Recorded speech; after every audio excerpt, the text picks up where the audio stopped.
The hearing is now open. My name is Edward Dade. I'm the inspector appointed by the Secretary of State to conduct this hearing. Can you all hear me okay? Yeah. If anyone's got their phone on, can they put it on silent or off? Thank you. Does anyone know if we've got a fire drill planned today? There's no fire drill planned, so if you do hear the alarm, you use the emergency access in the corner there. Yeah, lovely, thank you. Right, and I've been informed that because this is being streamed onto YouTube, when we speak, we need to use the microphones. So that's the button on the right. When you press it, the red light goes on. When you finish speaking, we need to turn it off.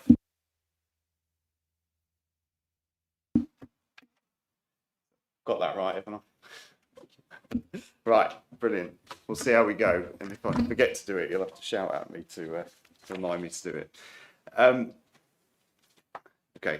so we've got the fire exits at the back of the room.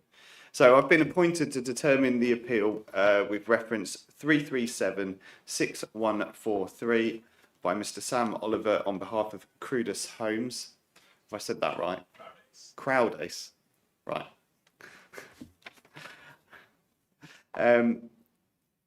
So, Crowdace Homes. The development is described on the application form as development comprising up to 191 dwellings with open space, landscaping and associated infrastructure. And since this is an outline application, all matters are reserved except for access. The site address on the application form is land east of Charlwood Drive, Henfield, West Sussex, BN5 9FA. For clarity, the appeal relates to planning application reference DC 241932. Can I confirm with everyone that this is a description of development and site address as I've understood it from the application form? So the purpose of the hearing today is to help me get the information I need to make my decision and for you to put forward your points of view. The hearing will be a structured discussion which I will lead based on the agenda which has been circulated. Does anyone need a copy of the agenda?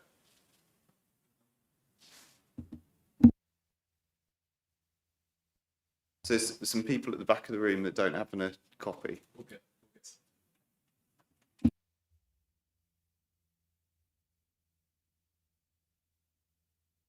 How many people is there that need a copy of the agenda? 1, 2, 3, 5. The 5 people at the back. Thank you.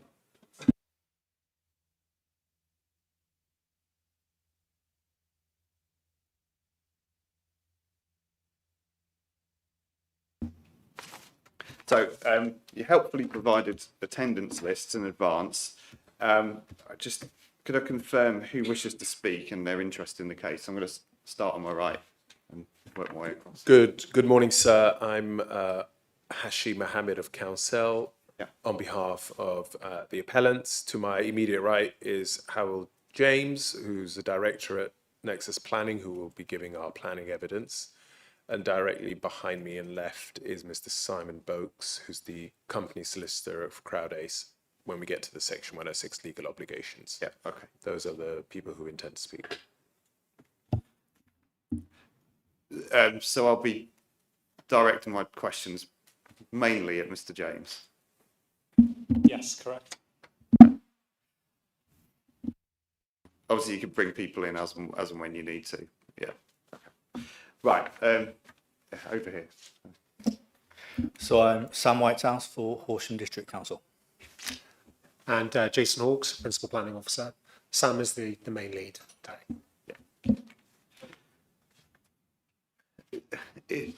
Is there anyone else in the room who expects to speak today, who wishes to speak? Okay, 2 gentlemen over there. You're a long way away from me, and there's a big screen between us. So, is there? Yeah, you're very welcome to move forward to any space. If I can, the members of the public will also need to speak through the microphones. So if they'd like to go to the table, the far side, that microphone's linked up as well. Yeah. Okay, so if I start with the two gents with their hands up, would you mind just for the moment just coming forward and just coming to one of these tables that's got a microphone?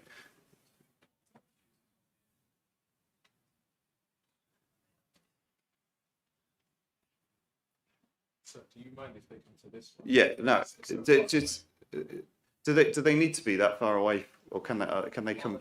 Speaking permanently? Well, I'm about to find out, but it's going to be quite. Is there somewhere that they can sit that's a bit closer, even if it's? Oh, right. So only some certain ones are set up, are they? This one. Yes, that one there set up. Can they just carry that microphone over to the right? Feature is a drone camera there. I think actually best option, let's all these two tables here. are all set up. Right. Okay. Right. We'll just. Right. Yeah. We'll stay here for the moment, and I'm just going to work out how people are going to participate today. Desk free in the middle. Yeah, but you will have a lot of fat of people coming in. I don't understand why. Yeah, that's why we tend to use that one. Yeah. Because it's close to No, public that's access. too far away. Just think these might be a bit close. It would make sense for locals to be so far away. What about this table here? What's wrong with this table? Yeah, we can use that one. You can use that one. Brilliant.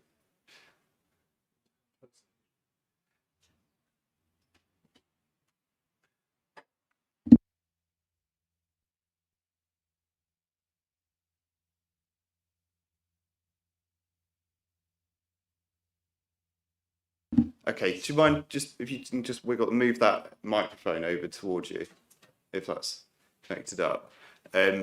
Yes, thank you. So, would you mind just introducing yourself, please? Yes, sir. My name's Josh Potts. I'm a Horsham District Councillor for Henfield Ward. Okay, thank you. Are there specific? What I want to know is how you want to participate today. Whether there's specific things on the agenda you want to talk about, or just so I know at what moment to bring you in. Thank you, sir. I'm afraid I didn't have access to an agenda until about 5 minutes ago. So I'd prepared a statement to read out. Of course, I understand that there might be repetition, but I thought it was important to give some perspective from the ground. Yeah. Thank you.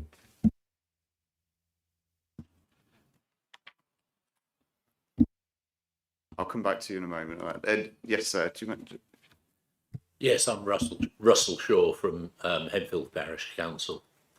And similarly... Sorry, just say your name again, please. Russell Shaw. Russell.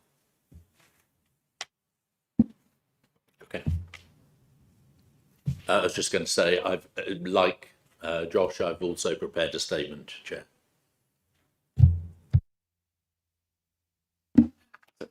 Is there anyone else in the room who wishes to speak today?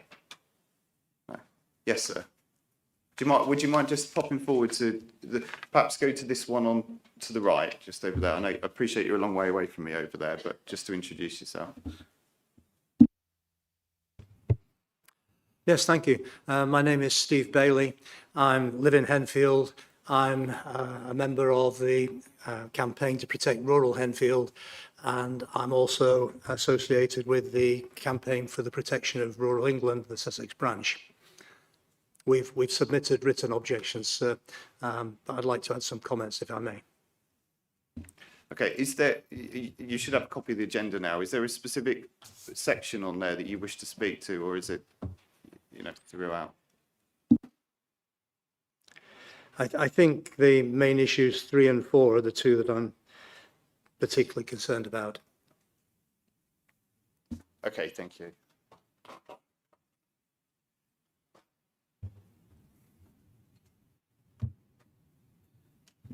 Okay, so you can either stay where you are there for the moment, or if you want to go back to where you were sitting before, if you're happier there. But then, I think what we'll do is, at the point where the agenda where you wish to speak, if you can come forward to this table with these other gentlemen here, then you won't feel like you're so far away from me. That's fine, thank you. So, right. Is there anyone from the press here?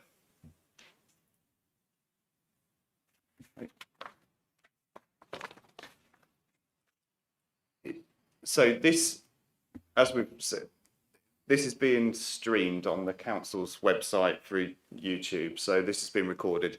Hence why we, need to make sure we use the microphones. Is anyone else recording or this filming or recording it in any way? Good. Okay. Thank you. The only way I'm recording it is by writing notes while you're all speaking to me. So I think I'll aim to take a break around 11:30. It'll depend where we are, how that sits with the agenda, and stop for lunch at 1. If anyone needs any additional breaks, just let me know. I think for the most part, except from the 4 gentlemen at the front of the room, the rest of you can probably nip in and out as you want. You don't need to bring it to my attention or anything. So, unfortunately, gentlemen at the front of the room, you're not going anywhere for the time being. I'm aware that this room is being used later on and that we'll need to be out of here by around 3:30.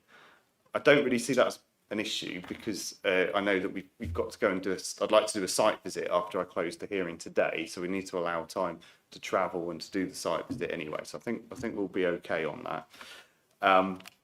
Doesn't mean I need to stay on topic and keep the discussion focused to make sure that I cover all the issues on my agenda. Does anyone else have any time constraints that I need to be aware of?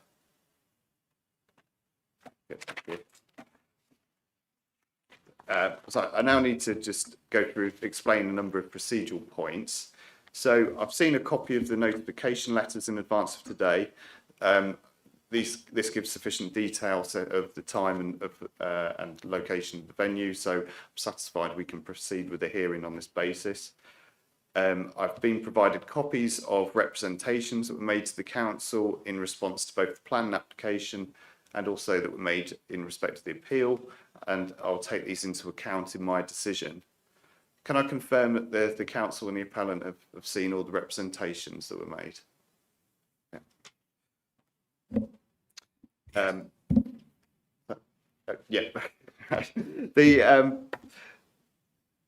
In terms of the site visit, yes, as I said, I expect to do it today, and I expect to do it on an accompanied basis, if that's okay.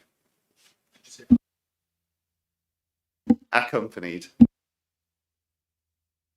If you wanted to do it unaccompanied, we would also be fine with that. But if you'd rather do it accompanied, then that's also fine with us.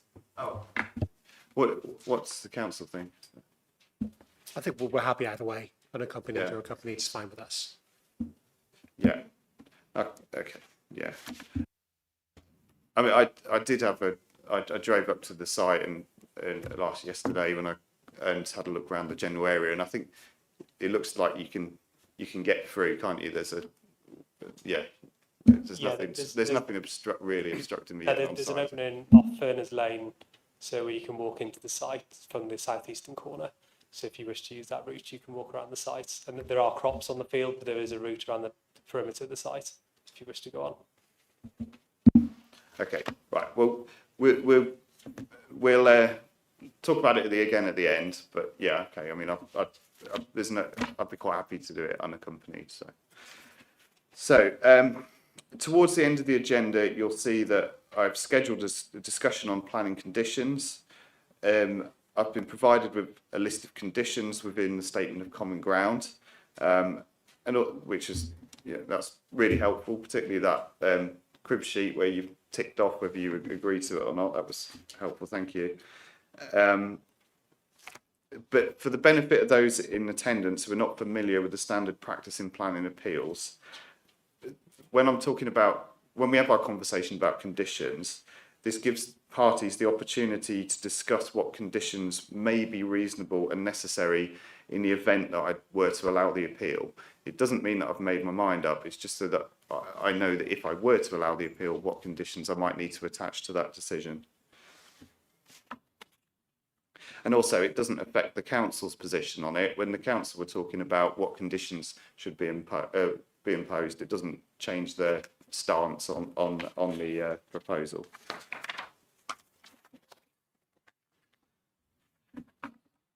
Yeah, so I received the statement of common ground, which was really helpful, thank you. That sets out the main areas of agreement and disagreement and, sort of frames the main discussion that we'll be having today. I've not received any applications for costs from either party. So if anyone intends to make an application for costs, that should be done in the room before we leave today. And I'll, put an item on the agenda to provide opportunity to do that if you wish to. I need just to make you aware, on behalf of the Secretary of State, I do have the power to initiate an award of costs, whether or not an application has been made by the parties. And if I were to do this, it would follow a written process with the relevant party after the appeal decision has been issued. So, all documents relating to the evidence that's been provided should be with me already. So I'm not inviting any further evidence at this time, but if there's any to be submitted, now's the time to do so. We don't intend to submit any new evidence, but there was an appeal decision shared last Thursday, I think it was, a Melksham appeal from Wiltshire that grapples with paragraph 14 in a similar fashion to what we were asking for here. Did that reach you by any chance? Yes, I got that and I accepted that. Yeah, thank you. And that was that circulated to the council as well? Yes, that got to us. That's my yes.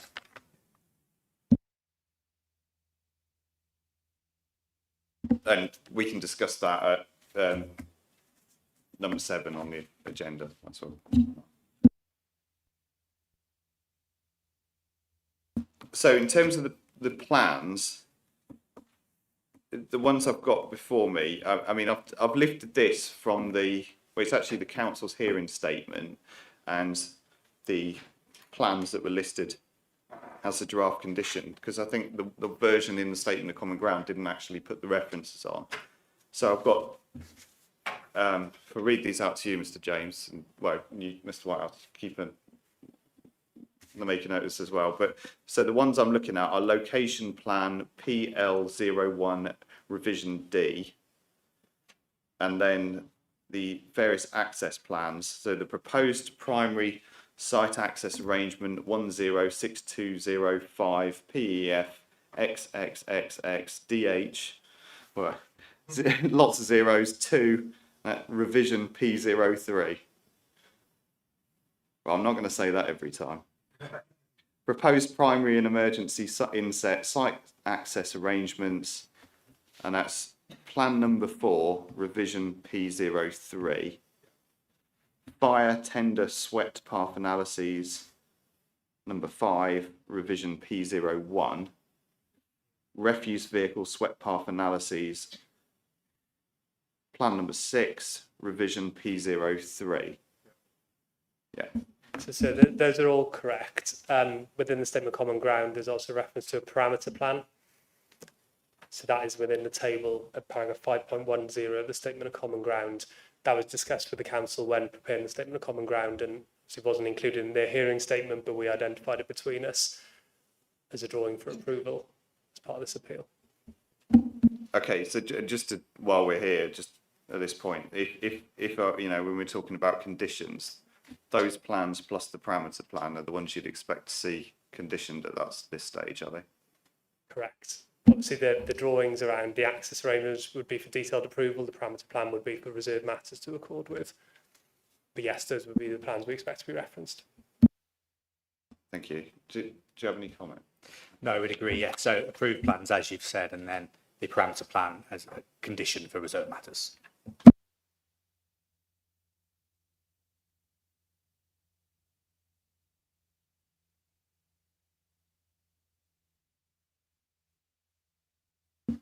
Okay, just some final procedural points before we actually can crack on with the actual meat of this. Just a point on the appellant's name. This is when this was received and validated by the planning inspectorate. This has been the appellant's name has basically been processed as Crowders Homes, rather than any specific named individual, just for our internal processes. Is the council happy with that? Yeah, no, I don't see any issue with that. No, Crudes Homes. I don't see why it should be an individual. That's name submitted, so yeah, that's fine with us. Yeah, no, the reason I bring it up is just because the individual name on the application form, I think, was different to the appeal form, and it's because but I think as far as we're concerned, this has all been processed under the name of Crowders Homes, even if individuals change throughout the process. Yeah, so that is correct. I mean, it's a nuance of the application forms that you've got to put a name down as well as the company name. So we will have put a representative of Crowders Homes down on the planning application forms. There is a different name on the appeal forms, but ultimately the appeal and application are on behalf of Crowders Homes. Right. So I'd just like to go over some just briefly, because we'll come into this in more detail as we go through the agenda. But there have been, since the council issued its decision, there's been, and there were, for various different reasons and changes in circumstances, some of the council's position has changed in respect of some of the reasons for refusal. And I think it's obviously the gentlemen at the front of the room are well aware of this because they've been discussing this over the past few months, but for the benefit of other people in the room, they may not be aware of the present situation. So I'm just going to briefly outline this, and if anyone here finds what I say objectionable, you can come in and say it. What I'm not going to do is go into massive amounts of detail, because we'll get into that on the agenda. But so the first reason for refusal that concerns the location of the development is still in dispute between the parties. So in effect, nothing has substantially changed there. Reason for refusal 2 concerns the effects upon the integrity of the Arun Valley Special Area of Conservation, Special Protection Area and Ramsar site by way of increased water abstraction. However, since the council issued its decision, for various different reasons that we'll come on to, Natural England's advice has changed in respect to the water issues in this part of the world. And so this is a significant change, and since the position that the council was in when it was considering that reason for refusal. The third reason for refusal relates to information provided in respect of the National Statutory Biodiversity Net Gain requirement. The appellant has since provided updated information, and therefore the council is now content that the mandatory information requirements are met by the proposal. Yes, that's all correct, sir. Okay, I've not, even though that is a reason for refusal on the decision notice, I've not flagged it as a main issue to discuss today in the hearing because I don't really have any specific questions about it, and I feel that it's the sort of thing that's going to be picked up through the planning obligations and planning conditions to meet that kind of national requirement. Reason for refusal 4 concerns the lack of a completed Section 106 legal agreement to secure the provision of affordable housing and various other bits and bobs like open space, surface water drainage, highway works and travel plans. And last week, both parties have been collaborating on this, but a draft Section 106 agreement and a summary note was provided to me. So at this point in time, there still isn't a completed Section 106, but there is one in a draft form, which presumably you expect to get together pretty quickly. So I'll let you. Yeah, absolutely. So, and I think that there's been slight developments from the position you saw last week, only very minor. Mr. Boakes can talk you through those at the appropriate time. And yeah, it's in our interest to get that completed as soon as possible. I know the council have been very cooperative in terms of the Section 106 process, so I'm sure that can be concluded very quickly, and we can discuss timescales for completion and signing with you at the appropriate time today. Thank you. so, yeah, the effect of that is that the main issues in the appeal are that I've identified are whether the proposed development would be in a suitable location, having regard to the local development strategy, whether the proposed development would make suitable provision for affordable housing and other infrastructure, the effect of the proposed development on the integrity of European sites, which I've left on there as a main issue just because I'm being an extra cautious planning inspector here because I'm nervous about my responsibilities under the habitats regulations and my duties around assessment in that regard. So hopefully you can provide any extra clarification I need. I've included discussion of other matters at item number 6, and so effectively these are issues and alleged harms that were raised by other interested parties during the planning application stage and on through the appeal process, but they are not reflected in the reasons for refusal identified by the council. So it's an opportunity, particularly for gentlemen at the back of the room and anyone else who wishes to speak, to come in at that point. And so also, and then item number 7 on the agenda is whether other material considerations outweigh any harm identified, such as to justify the development. So really, what I'm alluding to here is the balancing exercise that's required by paragraph 11D of the National Planning Policy Framework. So does anyone have any questions about the agenda for today, or any of the procedural points that I've been over?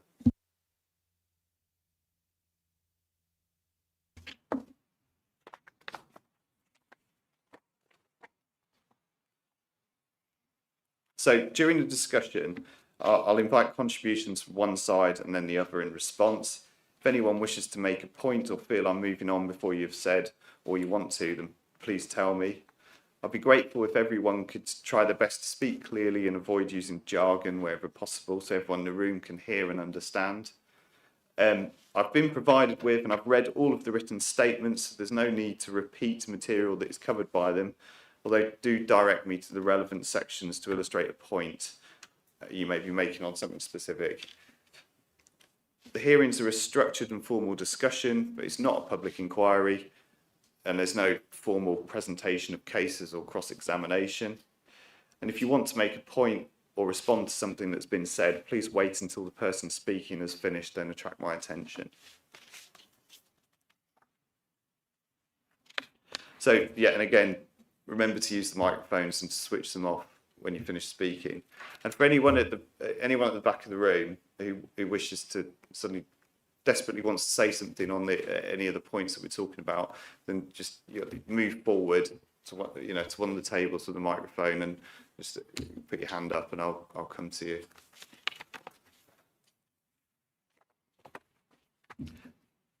Right. So I think that concludes point 1. So now we can. And number 2, brilliant. Right, moving on to point number 3 on the agenda, which is the first main issue. So whether the proposed development will be in a suitable location having regard to local development strategy. So I've been doing a lot of talking here. So Mr. James, I just wonder if you could begin just by setting the scene, just to clarify the site and its location. Thank you, sir. So the site is located at Henfield, which is a Tier 2 settlement within the Horsham District Planning Framework, and it's located only behind Horsham in terms of the settlement hierarchy, and that is within the adopted local plan and reference to policy 3 of that plan, which is on PDF page 26 of the document. And policy 3 states that Tier 2 settlements have a good range of services and facilities, local employment, and public transport provision. And that is a position that the council notes in its hearing statement.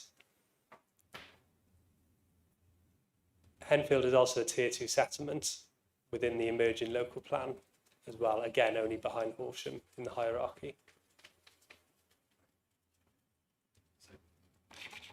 But since the site is not allocated for development and it's outside the built-up area boundary, so for the purposes of planning, it's deemed to be in the countryside.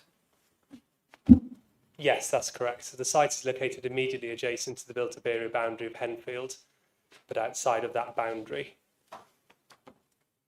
However, it is within walking distance of the high street and the range of services and facilities within Henfield. And the council has accepted that the site is sustainably located. So that's set out throughout the statement of common ground. And I think paragraph 2.9 is the first reference to that, but it's mentioned at various points in the statement of common ground. And in terms of the context of the built-up area boundaries, it's obviously notable and agreed between the parties that the council's position is that it could only demonstrate a 1.7-year housing land supply. And the reference is paragraph 7.6 of the statement of common ground. Yeah, we'll come on to that. So I think it's a good time to stop there. All right, thank you. So,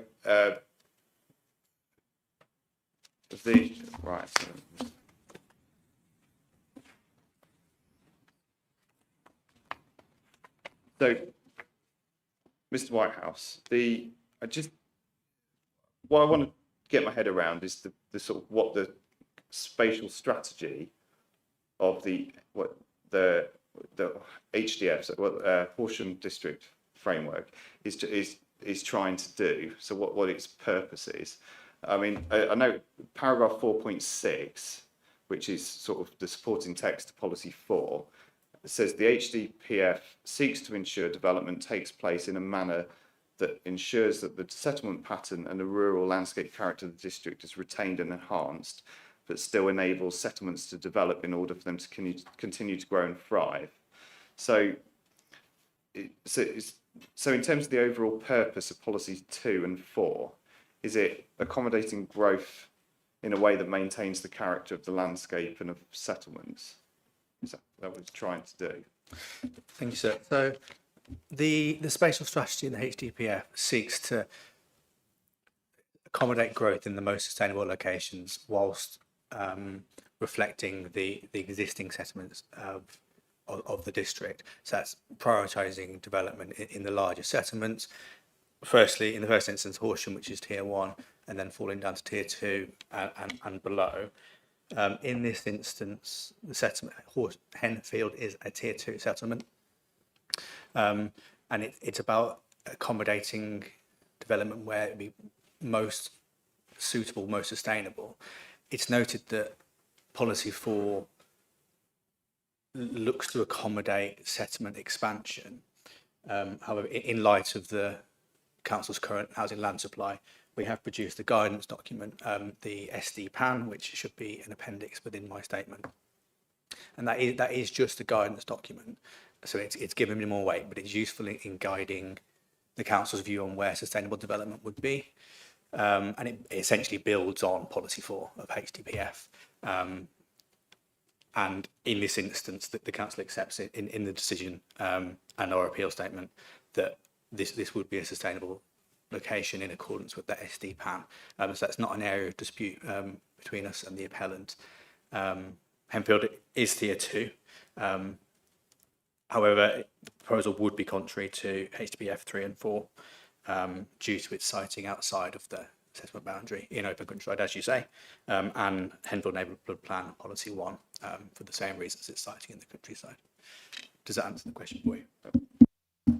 Yeah, I think so, sort of. I mean, I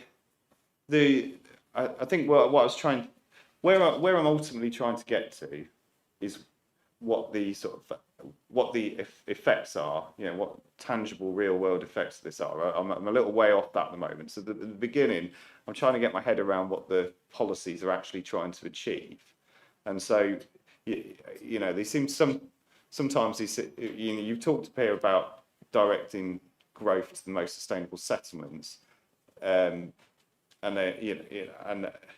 so I was just, but the part I'd picked up on was actually about retaining settlement patterns and rural landscape character. But so is it trying to do all of those things? If I may, yeah. So fundamentally, development should be either allocated or within the built-up area boundary to be policy compliant. So if it's outside the built-up area boundary, it's not allocated. So then that's contrary to our, our development strategy. So then we have to, paragraph 11D then comes in and all those considerations, and we have the guidance for when we look at SB Dan about there's criteria there. So in this case, that does meet that, but also the neighbour plan is also a consideration. But the starting point for us is this is contrary to our development strategy as it's outside the built-up area boundary. But as you said, in the planning balance, there's lots of other things to consider, this considering its sustainable location. Yeah, don't try and confuse me with planning balances and things at this stage. I'm trying to drill down into precisely what the policies are trying to achieve. If I may, so just add on to so point 5 of policy 4, it's almost assessment boundaries and settlement creep into the open countryside. The SD plan also has a criteria in there to do with defensible boundaries, and whether a site would have a defensible boundaries is one of the criteria in considering whether that site would be sustainable, and that feeds very heavily into existing settlement pattern and creeping into the countryside. In this instance, again, the council accepts that the site has a defensible boundary.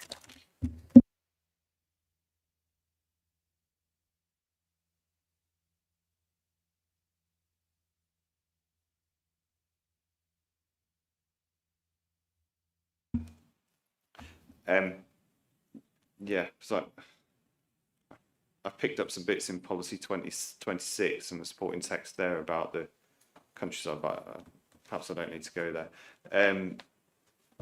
Do you have anything you'd like to say, Mr. James? Yeah, thank you. So just to provide some more context in relation to the role of the Horsham District Planning Framework and what it intended to do. Of course, one of the main functions of a local plan is to meet housing needs and needs for growth over a planned period. The Horsham District Planning Framework was adopted in 2015.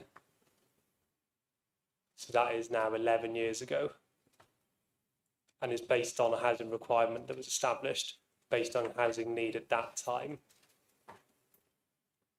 So that's highly relevant in terms of understanding the built-up area boundaries were drawn based on housing requirements set in 2015. As we can come on to discuss, the housing needs and requirements have changed substantially within Horsham District over the period up to where we are now. And obviously that must be factored in to the assessment of built-up area boundaries. Furthermore, the council is producing a new local plan, and that local plan includes allocations on greenfield sites beyond the built-up area boundaries that were set by the Horsham District Planning Framework in 2015. Thank you. I think I'm quite intrigued. I think I'll come back to you, Mr. Whitehouse. I'm quite intrigued by policy 4 because it provides a route for development to take place outside the settlement boundaries. I think when I first read this policy, I thought perhaps it was trying to provide some flexibility to the built-up area boundary, but then so just park everything about the advice note and then balances and everything for the moment. I'm just looking at the policy in its own terms. So because for policy 4, it sets out a number of criteria, 1 to 5. Is this a conjunctive test? Does a proposal need to meet all of these criteria? Yes, so each criteria would need to be met. So in this instance, the very first criteria is for the site to be allocated, and that's not met.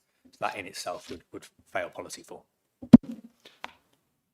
Yeah. So this fails in your view. This fails policy 4 because it's not allocated. So it just fails at the first hurdle because it doesn't achieve criteria on 1. That's correct, sir.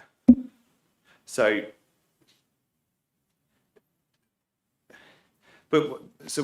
what I don't understand is what criteria 2 to 5 are trying to do if the site is already allocated by another plan. Because if the site is allocated in another plan, that would come with its own terms. Why would you have an allocation that then has a series of sort of conditions attached to that, in addition to those that would be set out in the neighbourhood plan policy or a local plan policy? I think this policy simply intends to ensure that any allocated site that comes forward would still be appropriate in relation to that settlement. And I do appreciate that any allocation would have its own criteria with it, but this is a second backstop in essence, to ensure that when a site is allocated, when it eventually comes forward, that allocation was forward in a way which would be appropriate to that settlement and would be appropriate to would be appropriate expansion to that settlement essentially. Yeah, because I think this really confused me when I first looked at it, and I know I'm not examining the local plan policy; that's someone else's job. So, but I was thinking, would you really end up in a situation here where you've got a site that's allocated in a neighbourhood plan, but then, for example, it doesn't have a defensible boundary? It could comply with all the requirements of the neighbourhood plan, and then it would fall down on this criterion, and get refused planning permission. I would say that neighbourhood plans need to be in accordance with the local plan, and it's just that tier, that hierarchy of plans, and to ensure that any allocation would be appropriate to its settlement. I accept there's some doubling up there, but it makes sure that any allocated site would be appropriate. But it also ensures that development is brought forward in that planned, allocated way. Okay, so it's intended to work in conjunction with another plan. Okay. But if a site complies with criteria 2 to 5, but isn't allocated, what is the actual harm that arises in that respect? So the plan seeks to bring forward development in a planned way through allocated sites. This policy seeks to ensure that happens in support with policy 3 for settlement hierarchy and policy 26 for development in the countryside. So those policies all intertwine. Any development, every single application obviously comes down to a planning balance, and every application is judged on its own merits. But these policies simply seek to make sure that development isn't in uncharacteristic development in the open countryside where it isn't best sited. It gives the mechanism to resist that kind of development. Of course, there is always planning balance, and every application is assessed on its own merits. Mr. James, you. Sorry, I was going to just contribute on this on 2 points. This policy only works, and I really share much of your confusion and the points that you were asking about the way it's currently been translated.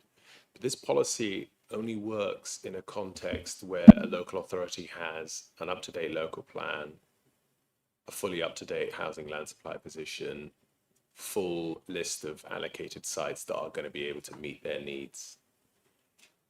What it doesn't do is, in the context where you have none of that, is that it doesn't help you as a local authority to resist development, precisely for the question that you asked earlier, which is, what's the harm? If you are told that because you're not an allocated site and you're not within the existing settlement edge, but you meet 2 to 5, there is no harm, because what you're doing is helping a local authority actually give expression to policy 4, because that's the whole point of policy 4, is to allow you to grow and expand in a sustainable way. And if you don't have enough sites, that particular policy cannot stand with any real force. But that doesn't mean you get through come what may, because there are so much more that you still have to do. And if you're not in a sustainable location, you're going to fail for other reasons anyway. And that's why I think this policy has to be translated in the real world, and not one that just says you fail criterion 1 and therefore you fail all. That's what I would contribute. So can I just add to that as well? So I think the fact that the council has produced the shape and development planning advice note to deal with planning applications when there isn't a housing land supply position, which has been the position for Horsham District over a period of time, demonstrates the policy 4 doesn't really perform a function, as per what Mr Mohammed has just said. So I think the fact that council has had to produce a new document to facilitate sustainable development demonstrate that policy 4 doesn't achieve anything beyond facilitating plan-led growth. Yeah, I was trying to stop you all from steering onto the advice note, and but I'm gonna go there actually, and I'm gonna come back again. So I'm gonna jump forward on my script. So yeah, let's, because I think there seems like there's a strong sort of interplay between the SDP, what is it, shaping development. So there's the SDPAN, Shaping Development Planning Advice Note. Just stop there a minute. So I'm just going to call it the advice note, okay? The advice note. It sounds like there's a strong like interplay between the policy 4 and paragraph 5.12, and it looks to me, and tell me if I'm wrong, but the criteria 2 to 5 are very similar. Of policy 4 are very similar to the criteria in 5.12. They essentially seek to replicate it, correct? And that advice note, that guidance note, has been produced in the full understanding that the council doesn't have a 5-year land supply at the present, and it's ensuring that officers have the guidance available to make plan decisions under those circumstances. So yes, it very closely mirrors policy 4 without the need for an allocation, and that is as a guidance note within the circumstances of MPPF paragraph 11 and the tilted balance. The council doesn't dispute any of this. We have a 1.7 year land supply. Tilted balance does apply in this instance. The reason for refusal, however, sets out paragraph 14 and the way to forward it to the neighbourhood plan. So I think whilst we can re-examine policy 4 of the HDPF, it's not disputed that we are in a tilted balance, and that in that circumstances there is a need to find sites which aren't allocated. That's fully accepted by the council, and it's clearly stated out in that guidance note. I really would recommend reading through that in full. Hang on, just have I actually got a copy of it in full? I've seen there's lots of reference to it with the criteria and various bits of it reproduced in both parties' statements. Have I actually got a copy of the full thing? Because if I haven't, perhaps I should have it. It's only 37 pages. Yes, I can provide that to you directly. Yeah, okay. So we can get that submitted in when. Yeah, okay. Thank you. So. So you think I should? You both give me bits of it, but you think I should look at the whole thing, right? Okay. So just to back up a bit, what is the status of the advice note? So it's guidance only. It's not adopted. It's purely guidance for officers to help steer development. So presumably there's an expectation by the public and by applicants that. If you're saying this is how we're going to judge applications, there's an expectation that you're going to follow the advice note. There is. The guidance, the advice note in itself is not given weight. However, we are in a tilted balance, and in circumstances where there is a tilted balance and we are needing to accept development which isn't allocated, it's a tool to help applicants and developers assess what sites would be most sustainable and most acceptable. And as I say, that's not disputed in this instance, that this application would accord with that guidance. So it's parking the neighbourhood plan just for the moment. Like I said, I'm talking at this in very academic terms at the moment, just so I can understand how this is intended to operate. But it looks to me that in effect the advice note is telling officers that they should disregard criterion 1 of policy 4 and assess it against 2 to 5.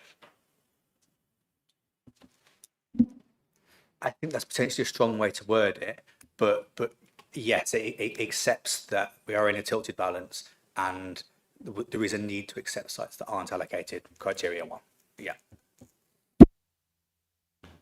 Okay, you know, I'm on the outside looking in, and I'm trying to. At the first point, I'm trying to get my head around this.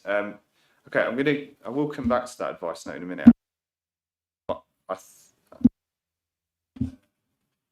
So can I just make one final remark on that point before you move on, just in terms of the principle of the advice note? I think in terms of the criterion 1 of policy 4, I think it's the housing land supply position and the fact that the policy is out of date by virtue of the council being unable to demonstrate a 5-year housing land supply that sort of takes out criterion 1 in terms of a consideration, noting that it's out of date rather than the document itself saying it should be taken out. So that's probably a better way of phrasing, I think, what you're inferring in that regard. And just to add to that as well, in terms of the status of the advice note, so within the statement of common ground at paragraph 7.12, it's identified as a notable material consideration. So it is clear that it is of consideration to the council in determining planning applications.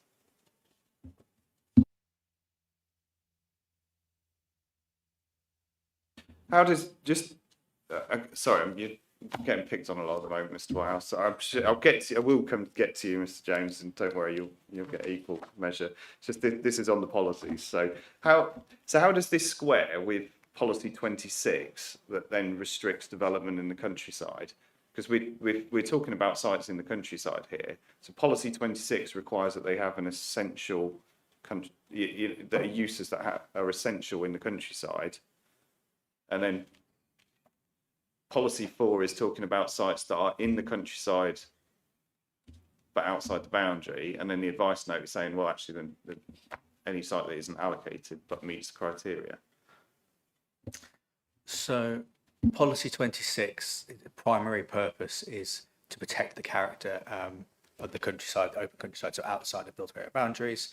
And we are a very rural district, and we have some high quality rural landscapes, and it's to ensure that any development in those landscapes would be appropriate to the setting, whilst acknowledging that development in the countryside for agricultural, minerals, tourism is appropriate at times. So it's allowing the avenues for that development to come forward, whilst ensuring that inappropriate development, which has no need to be in the open countryside,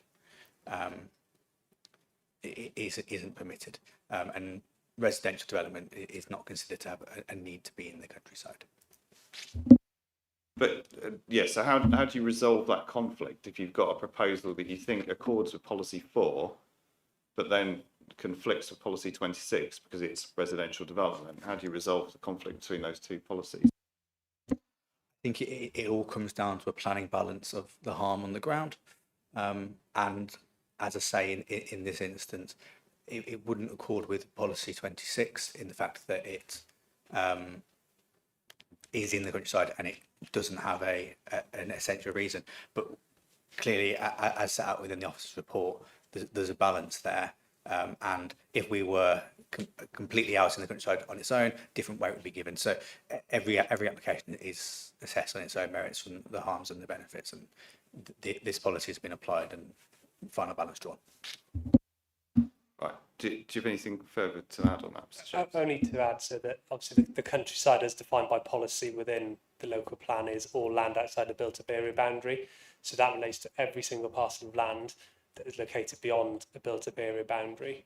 So that is a very normal approach for policy to take, but of course it's important to remember that the built-up area boundary is based upon a housing requirement within that development plan. Okay, thank you. So, I mean, I've been through policy 4 and policy 26. I'll put policy 2 in a minute. Just to turn into the neighbourhood plan. So, policy 1 at P1.1 defines the built-up area of boundary and supports development within it. But at 1.2, it defers to the HDPF and other relevant policies to deal with development outside the built-up area boundary. So, Mr. Whitehouse, I'm looking at you again.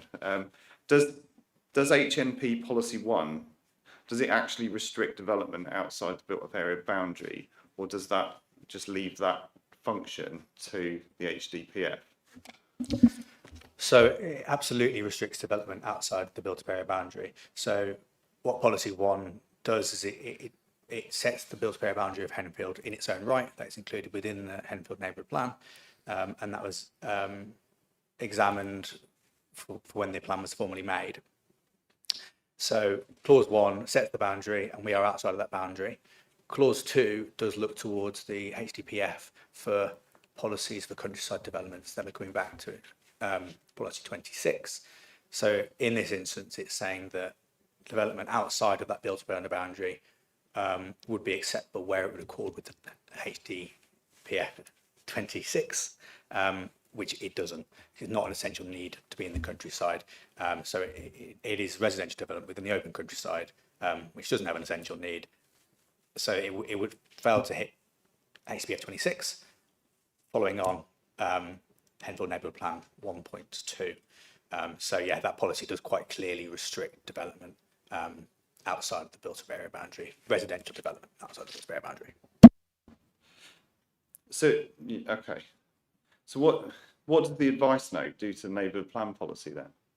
Because if the advice note says that development can take place outside the boundary on unallocated sites, and the 1.2 is deferring to the national higher level policies, yeah.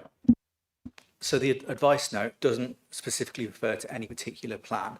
It just seeks to direct development towards sustainable locations. So it doesn't directly try and undo or contradict any policy. It just provides additional guidance to officers for whether a development would be sustainable and whether a siting would be sustainable. But just to bring us back, I know we're trying to avoid getting onto tilted balance and paragraph 14 just yet, but this policy clearly sets out that the development would not accord with this policy. That's quite clearly set out there.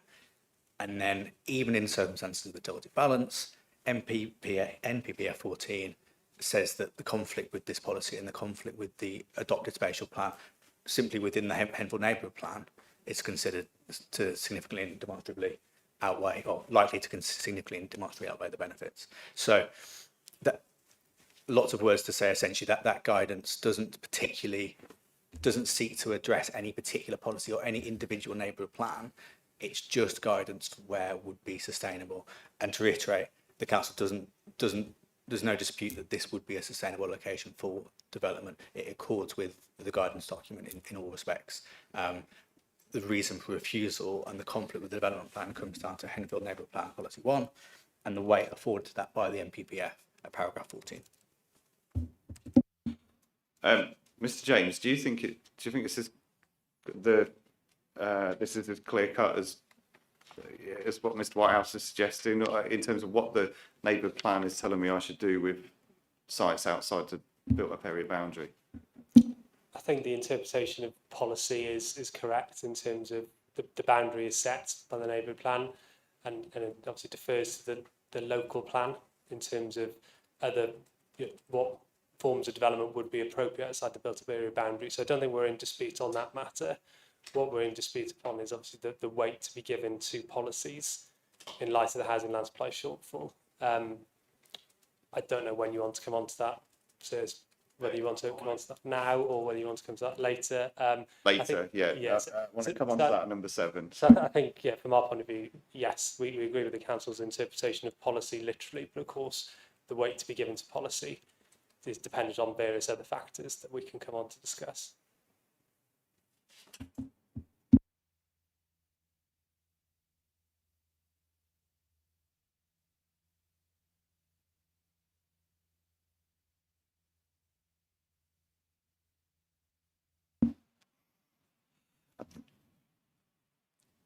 I've got a series of questions here, but I'm starting to think that perhaps you've already answered some of this indirectly. But where I was going to go next was about, because criterion 5, Mr. Whitehouse, looking at policy 2, talks about sustainable development and appropriate scale of development which retains existing settlement patterns.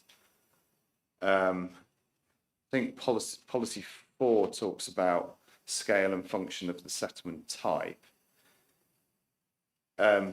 Marcel, I'm just wondering if I can wrap this up more quickly now, because I've got a series of questions here. But it doesn't feel like you're telling me there's any conflict in respect of settlement pattern or scale and function of the settlement. That's correct. The council's view is that the development would be proportional to the scale and function of Henfield, and it would be broadly in accordance with the settlement pattern. That's not where the regional refusal kicks in, so that there's no conflict, no disagreement there.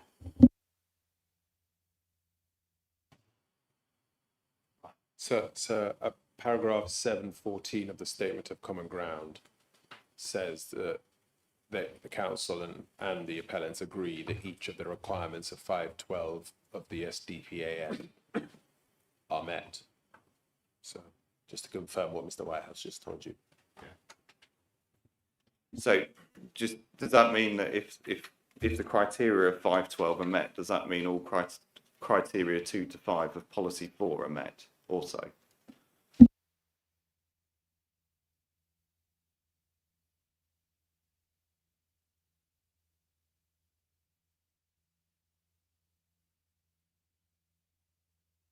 We think so, but it'd be interesting to see what the council thinks.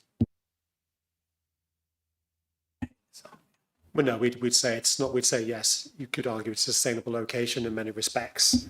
It's a tier 2 settlement on the boundary of Henfield, close to services, but in accordance with the policy, it's not within the built-up area boundary.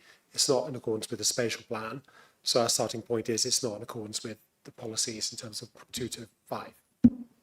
Okay, right. But just to unpick this more, because I think this is quite an important point. So the Statement of Common Ground, you're telling me that the criteria of 5.12 are met, and those criteria are very, very similar, but almost identical, but not quite identical to the criteria of policy 4 under 2 to 5. Essentially, so with the absence of point 1 for allocation. Yeah. So the SD PAN essentially mirrors policy 4 without point 1, without the allocation point. And if I can add, policy 3 is clear development is permitted within defined built-up area boundary. So it does, that's very clear, then has to be within the defined built-up area boundary. So this isn't within the built-up area boundary. So yeah, it's contrary to that policy. Yeah, but specifically I'm looking at the conflict of policy 4. So yeah, but it's just that I hadn't seen it expressed in those terms where Statement of Common Ground you just agreed that it's according to 5.12, but then you're telling me that the advice note, doesn't carry the same status as policy. So what I'm really interested in is how you think that this performs against this policy. But then it seems somewhat perverse to go, it accords with these, doesn't accord with that. So as Jason said, in the strictest terms, the application, the appeal, fails to accord with the policy because it is not allocated, so it would fail to accord with HDPF policy 4 and policy 3 due to its site outside the settlement boundary. The SD PAN, the guidance, simply seeks to move beyond policy in a circumstance of tilted balances where in real terms officers have to make those decisions. It's simply guidance.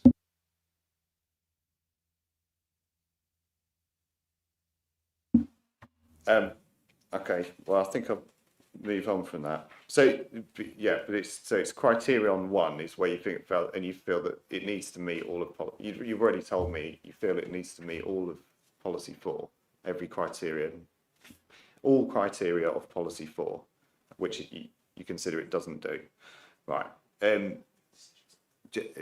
Before I move on, yeah. I'm just trying to get my head round some of this. My understanding of the way that the council have approached this in many cases is policy 4 says what it says, but you have a local plan that's completely out of date and they don't have an emerging plan that's coming forward. The council then, in a corporate sense, realizes that they're in tilted balance territory. Therefore, they're going to have to find sites beyond their settlement boundary, and they're going to have to find sites that are not allocated. They then realize that this one part of policy 4 is a bar to everything, like you've just said. So this guidance document is essentially trying to say, in a nutshell, don't give full weight to that one first criteria. But don't forget the basic planning principles. You've got to be sustainable, you've got to have these bits. And that's the bit that is then contained in the paragraph 512. And what then that does today is you as a decision maker, you will say to yourself, policy 4 is a pretty strict policy that says you can't do anything beyond settlement boundary and if you're not allocated. But I can't give that policy full weight because they need to find sites.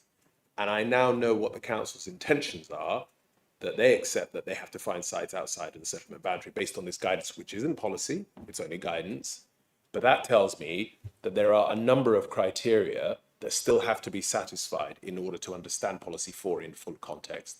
And the council here are telling you that the rest of that criteria is met.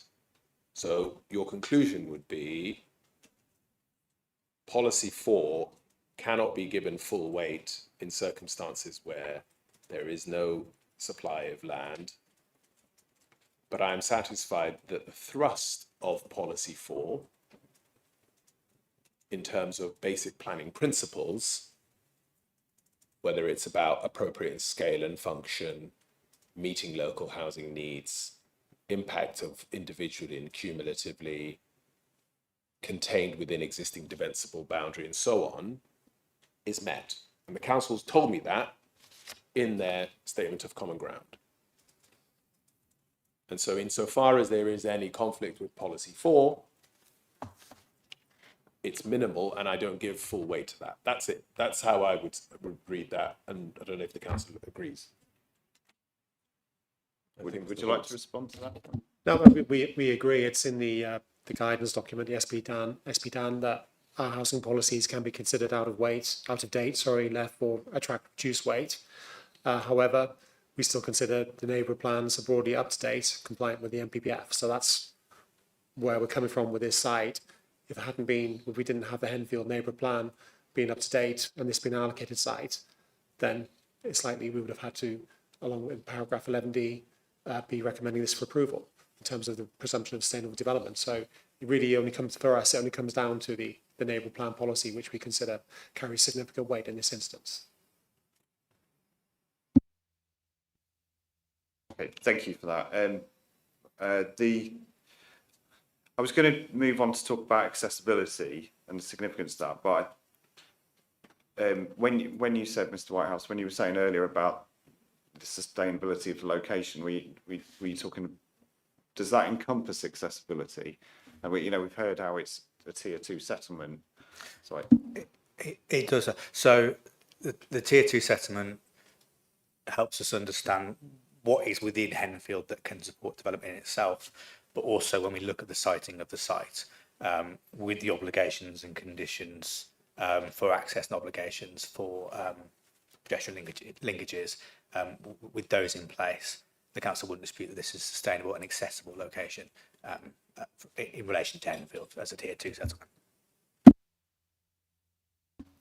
Okay, so just I'll say I think I could whiz through some of these. Which is good because keep me on track. But just in terms of in terms of when I'm assessing this against the policies, 2, 4, principally, 26 I suppose is less relevant here, but 2 and 4, what significance is the accessibility of the location?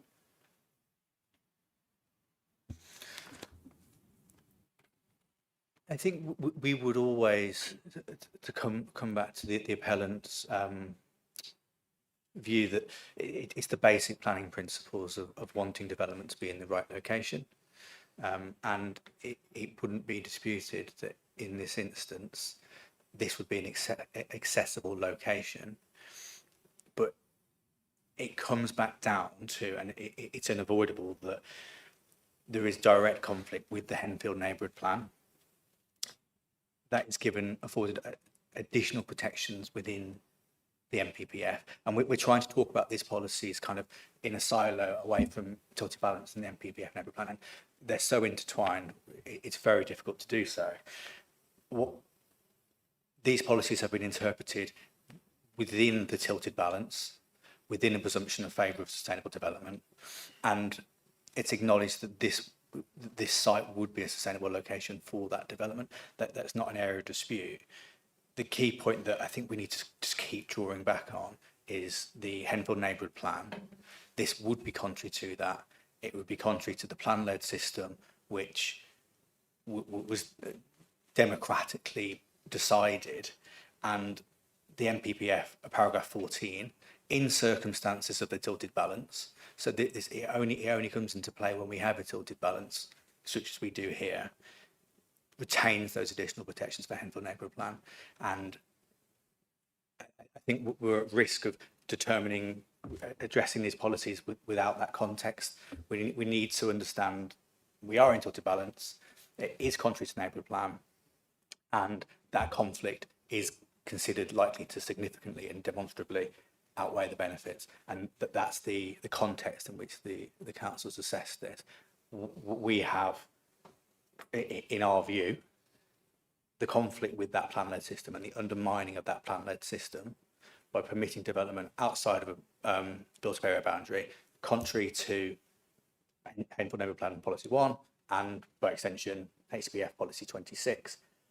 That conflict and that undermining of a plan-led system and local confidence in planning kicks in paragraph 14, and that outweighs the benefits in this instance. And just to finish, I think we need to keep that context throughout all these conversations, that we are in tilted balance. There's no dispute there. The council is permitting things which aren't in strict accordance with housing policy, because some of them are out of date. We have 1.7 years, but that doesn't impact the fact that we'd conflict with the neighbourhood plan in this instance. Yeah, I'll bring you in a minute, Mr. James. So just for the sake of clarity, I am going to get there. It's on the main. It's a main issue. It's number 7. But the starting point for me is the adopted development plan, which is the HDPF and the neighbourhood plan. So that's where I am at the moment, and I'm going to get there. But I'm trying not to get intertwined with these things. I'm trying to tease this out and look at the policy conflict, and yeah, we will get there. Don't worry, we'll get there. Do you have anything, Mr. James? You've got anything you'd like to say about the accessibility of the location and what's the relevance of that to my assessment against the development plan policies? I think so. Just to keep it short, we agree with the council in terms of the accessibility. The site is within comfortable walking and cycling distance of a range of services and facilities within Henfield. So earlier on, I set the context as to Henfield as a location. The site then itself, as the council has acknowledged, is within the settlement pattern, is within very comfortable walking distance of the high street, as well as then a range of services and facilities at the settlement. That doesn't seem to be in dispute between the parties. So hopefully that helps in terms of what you're actually seeking to address at this stage.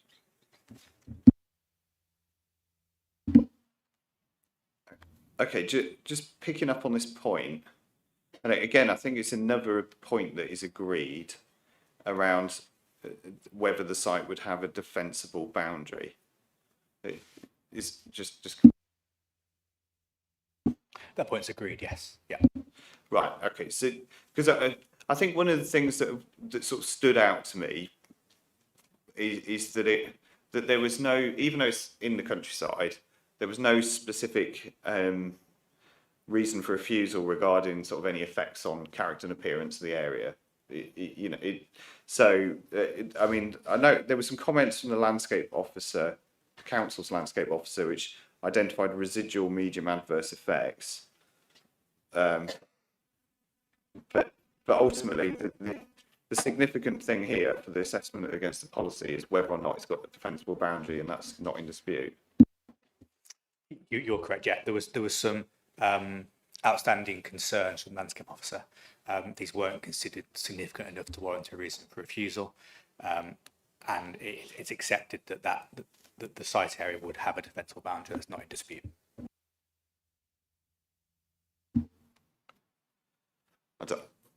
don't know if you've got anything you'd like to add, Mr. James. Just to echo, really, there is no objection from the landscape officer. That's set out in the statement of common ground. And as you will see from your site visit this afternoon, there is a clear defensible boundary at the eastern edge of the site. Just, Mr. James, I'll stick with you. There was in the council's the planning officer's assessment of in their report. The agricultural land report indicates the site classifies as best and most, well, not 72. So the majority of the site is best and most versatile agricultural land, and identifies that there'll be a loss of good quality agricultural land resources. There's also some stuff around a mineral safeguarding area. So again, a different arm of the development plan, the joint minerals local plan 2018 for brick clay at the southwestern corner. Oh, and brick clay, and then the southwestern corner lies within an area of soft sand. So is the loss of these resources, or well, I suppose there's two parts there, whether there would be a loss of resources, but also is that relevant to policies 24 and 26 and HNP policy 1?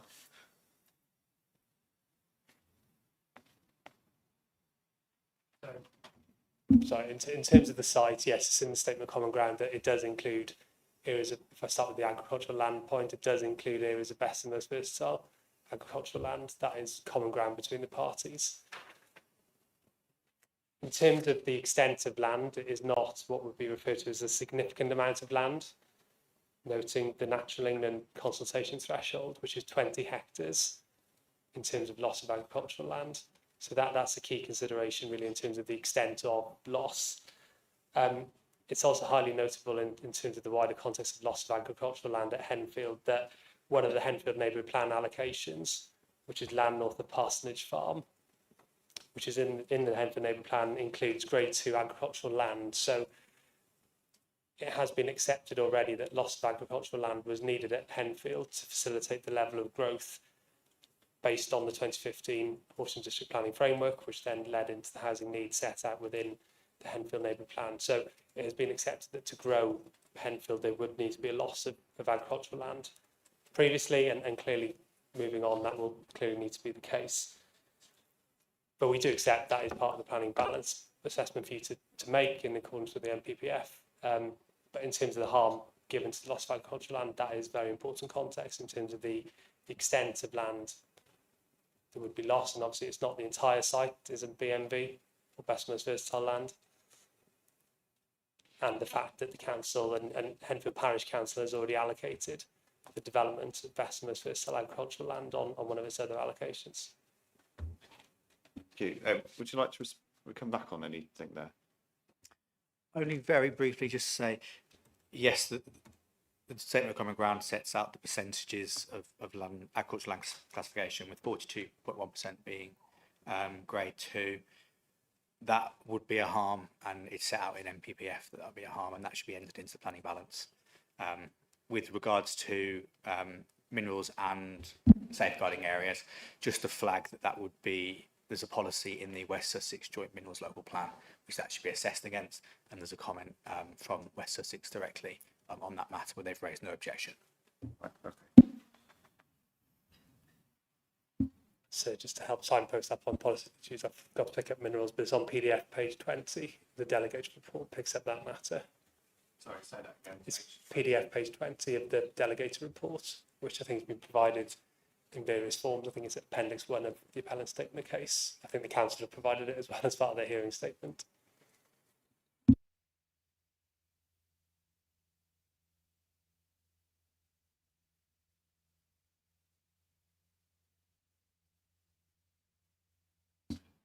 I just pick up, you say it's a harm that needs to be weighed into the plan balance, but is it relevant to this spatial strategy policies?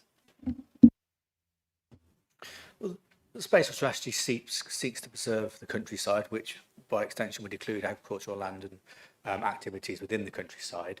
But the framework has specific, apologies, I couldn't quote it to you, but there is weight to be given to preserving the best and most versatile agricultural land. So it comes into that planning balance.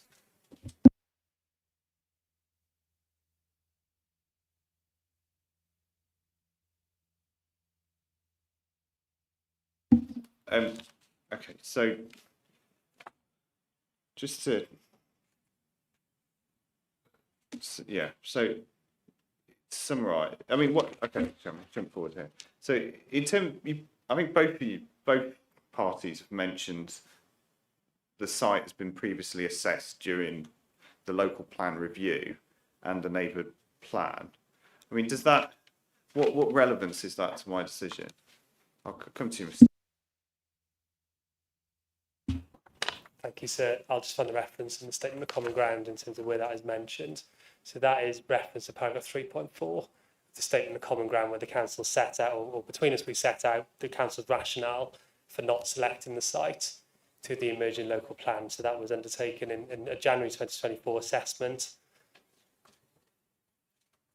in terms of the site selection process for the emerging local plan. And so this predates the submission of a planning application on the site, which of course has provided a range of additional technical bits of information, more detail in terms of how the site would come forward than a local plan promotion would ever be expected to. And the reasons that the site was not selected are principally the impact on Henfield and landscape impact. Now, as you've heard from the council this morning, the council agrees that there is no landscape objection to the appeal scheme, and also accepts that it is proportionate to the scale and function of Henfield as a settlement. So we would argue, sir, that the reasons the council did not select the site in January 2024 have now been addressed through a planning application, which has provided a significant amount more information than was available at that time. And just to go into matters on the emerging local plan, so if this is probably the appropriate time, I'll give a high-level summary now. The local plan was submitted in 2024. It's probably relevant, so just in terms of, I'll be very brief. The council has been told that it needs to allocate, or it's identified itself, that it needs to allocate more sites to meet the housing requirement within the submission version of the emerging local plan. And the council has accepted that position.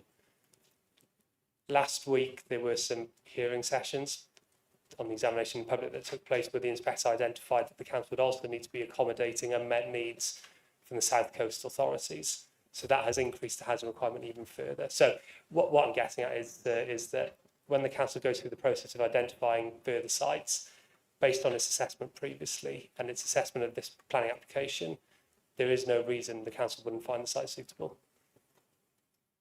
Thank you.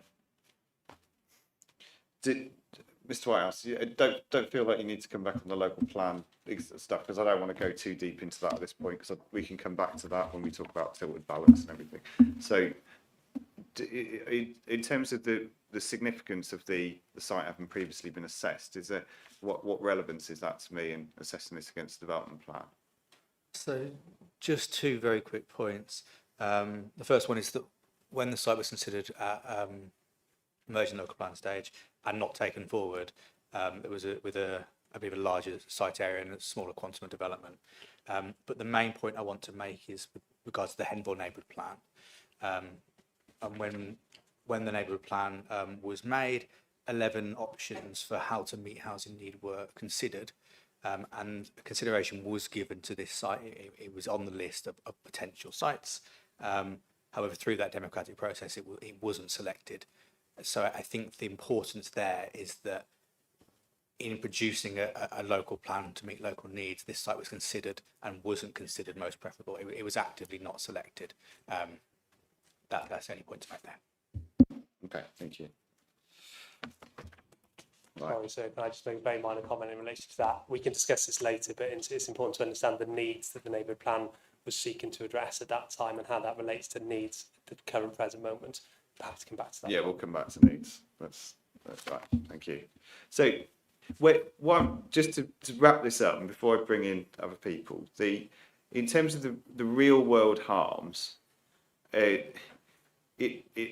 this sort of we've mentioned the agricultural land issue. And you talked about the minerals part of it as well, but the agriculture you identified as a sort of harm that needs to be weighed into balance.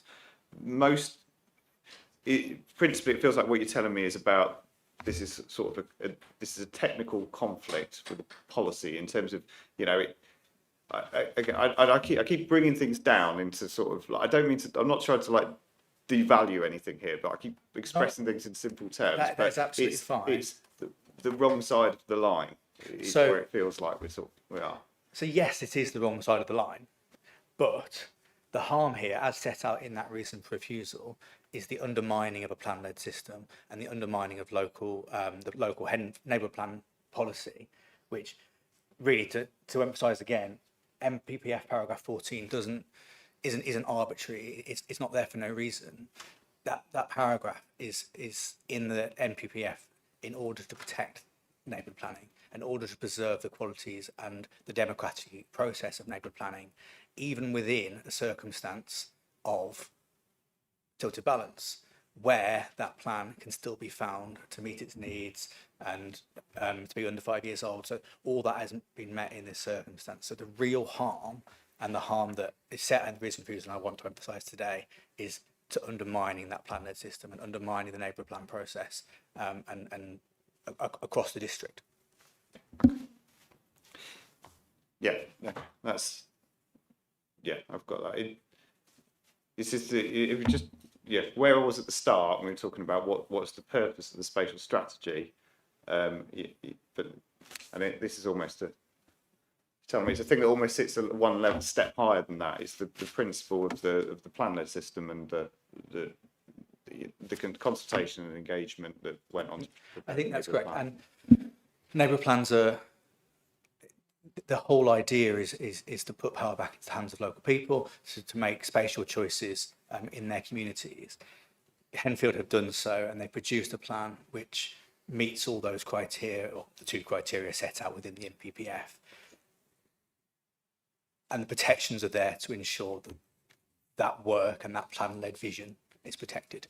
And it's the undermining of that vision and that plan-led process. Yes.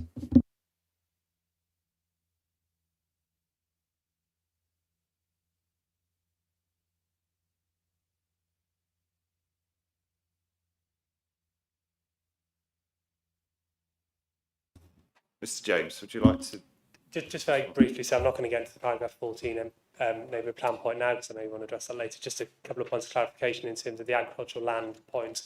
It isn't a policy conflict, the development of agricultural land, and there is no policy, as far as I can see, in the Horsham district planning framework around that. And when you look at the national planning policy framework, paragraph 187, it does not say that you cannot develop best and most versatile agricultural land.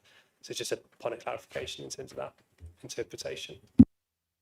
Yeah, and I think as well, I think this harm that Mr. Whitehouse has identified, I think really, I'm not going to sit here and say, you know, how much weight should I afford to that, because I think that's a matter for the planning balance. So, yeah, because what I was really trying to pin down to is into the spatial strategy, but I think we'll probably let's say either of you two gents have got anything else to add. I think that's probably point to wrap that up, and I will. Have you guys? So, three gentlemen at the table to my right. Would you like to contribute anything about the location of the development? And I appreciate some of you have got prepared statements. If it feels like it's sort of on theme here, you're happy for you to read off your statements if you'd like to. Yes, my statement relates to what Mr. Whitehouse, I think, was talking about, which was the integrity of the neighbourhood plan process. I don't know whether you want to take that now, as opposed to location specific. Okay, I think you should go ahead and read your statement now, but I think that we will pick it up principally in terms of, you know, how much weight I afford to that, is a matter for item 7. Whether or not you wish to stay around that long with you, it depends how much stamina you've got. But so I think now is probably a good time for you to read your statement out. Okay. Yeah. Thank you. So on behalf of Henfield Parish Council, I think the first thing to say is we have a neighbourhood plan and it is still current. My predecessors pre-COVID, with specialist advisors, started a neighbourhood plan process which involved obviously the identification and evaluation of sites. And the plan was then made in 2021. As the plan was being prepared, 32 sites came forward for evaluation. This particular site came 25th in terms of suitability and desirability. So it wasn't high up or even a marginal call. Okay, the sites were of varying sizes from very large to small. When the neighbourhood plan was made, it provided for 270 houses in the lifetime of the plan to 2031. We've worked hard to deliver on the 4 sites that were allocated that made up those 270 houses. 2 of the developers were more proactive, or landowners were more proactive. 2, we've actually sought to engage to encourage them to develop the sites. So against the original 270, there is already planning approval for 264. There's an application in process for 9 more residential units and a site that was allocated for 25 where nothing has still come forward, and that's owned by West Sussex County Council. Against that background, we have the local plan, which is now going through examination. And in that draft local plan, 2 further sites were allocated to Henfield. And already, even though the local plan hasn't yet been made, applications have been received and approved for those 2 sites in Henfield. So, and that's another, I think it's about 125 residential units. In the lifetime of the plan so far, we've had infill, we reckon, or conversion of other premises into residential premises of a further 32. So we've got a 10-year plan that takes us through to 2031 that provided for 270 houses. In the first 5 years, plans have already been approved for 423. So best part of 60% more than the original plan envisaged. We believe we're an outward-looking council. We believe it's our responsibility to deliver what we planned for, and also to work with the district council in terms of, if you like, helping and assisting them deliver on their housing targets and commitments. And we think that actually by what we've done already, we can actively demonstrate that. So, it may not be for now, but we would ask you to reject the appeal by Crowdace. In our written submission, there were some what I'd describe as technical reasons, but our critical argument is about the sanctity and preservation of local determination. Responsible parish councils delivering housing requirement in chosen locations and working with our district in respect of a local plan. We think that's exactly what we've done. My question really is, do we believe in a plan-led system, both at neighbourhood level and at local level? And I think that's a strategic or philosophical question. But that's where I'll end. So thank you. Thank you. Thank you for your time. I think what I'm going to do for the moment is I'm not going to ask these gents to respond, because I think that philosophical question about plan-led system and how I treat that in the plan balance, I think the National Planning Policy Framework does give me a steer on that under paragraph 14, and I intend to deal with that at item 7 on the agenda. So I think I've noted down what you said, and I'm just going to move on and revisit that later on, if that's okay. Yeah, thank you, Chairman. Thank you. Yes, sir. Yeah, thank you, sir. My statement largely echoes what Councillor Shaw has already said very eloquently. So on that basis, and perhaps to save you time, perhaps I could just submit my statement to you. Yeah, have I not received a copy of it? Or is this something you've prepared to bring along today? That's correct. Yeah. Yeah. Well, is it? How long is it? Would you like? 5-6 minutes. Right, yeah. What? I think the thing is, if you submit it to me, other people in the room won't have it. I think it's actually preferable to have you read it out, even if it does mean that you duplicate something that other people have said. Absolutely. I'll go ahead and on that basis. So yeah, thank you for allowing me to speak today. And as the local member for Henfield ward, I hope to give you some perspective from the ground. This appeal goes to the heart of something bigger than one site. It asks whether planning in Henfield is still genuinely plan-led, or whether it has become something more reactive, where large unallocated sites can succeed simply because pressure exists. Henfield has done what policy asks of it. Through its neighbourhood plan, it accepted growth, it engaged, it made difficult choices about where development should go, and as you've heard, that wasn't here. So this is not a case of a village resisting all development.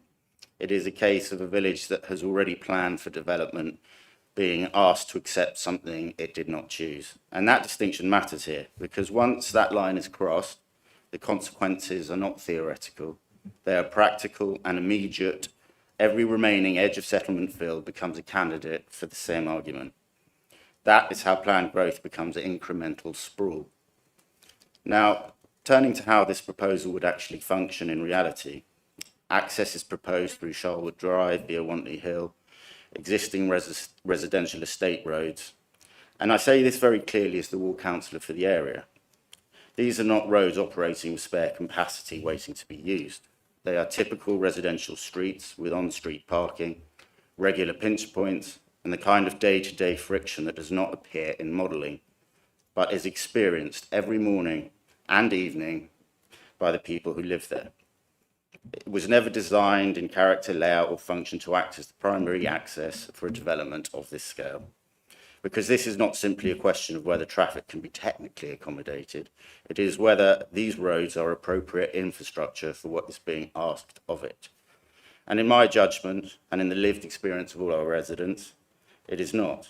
And this is where cumulative impact becomes real and not theoretical. Henfield is already dealing with multiple development pressures. You've heard of those already. And as ward councillor, I see the same pattern repeatedly. Each scheme assessed in isolation, each one said to be acceptable on its own terms. But that is not how the village experiences it. The reality is incremental, more vehicles filtering through constrained routes, more pressure at junctions into the high street, more strain on already stretched local services. Regularly, the high street is at a standstill. Residents are at their absolute wit's end. But more and more speculative development is allowed.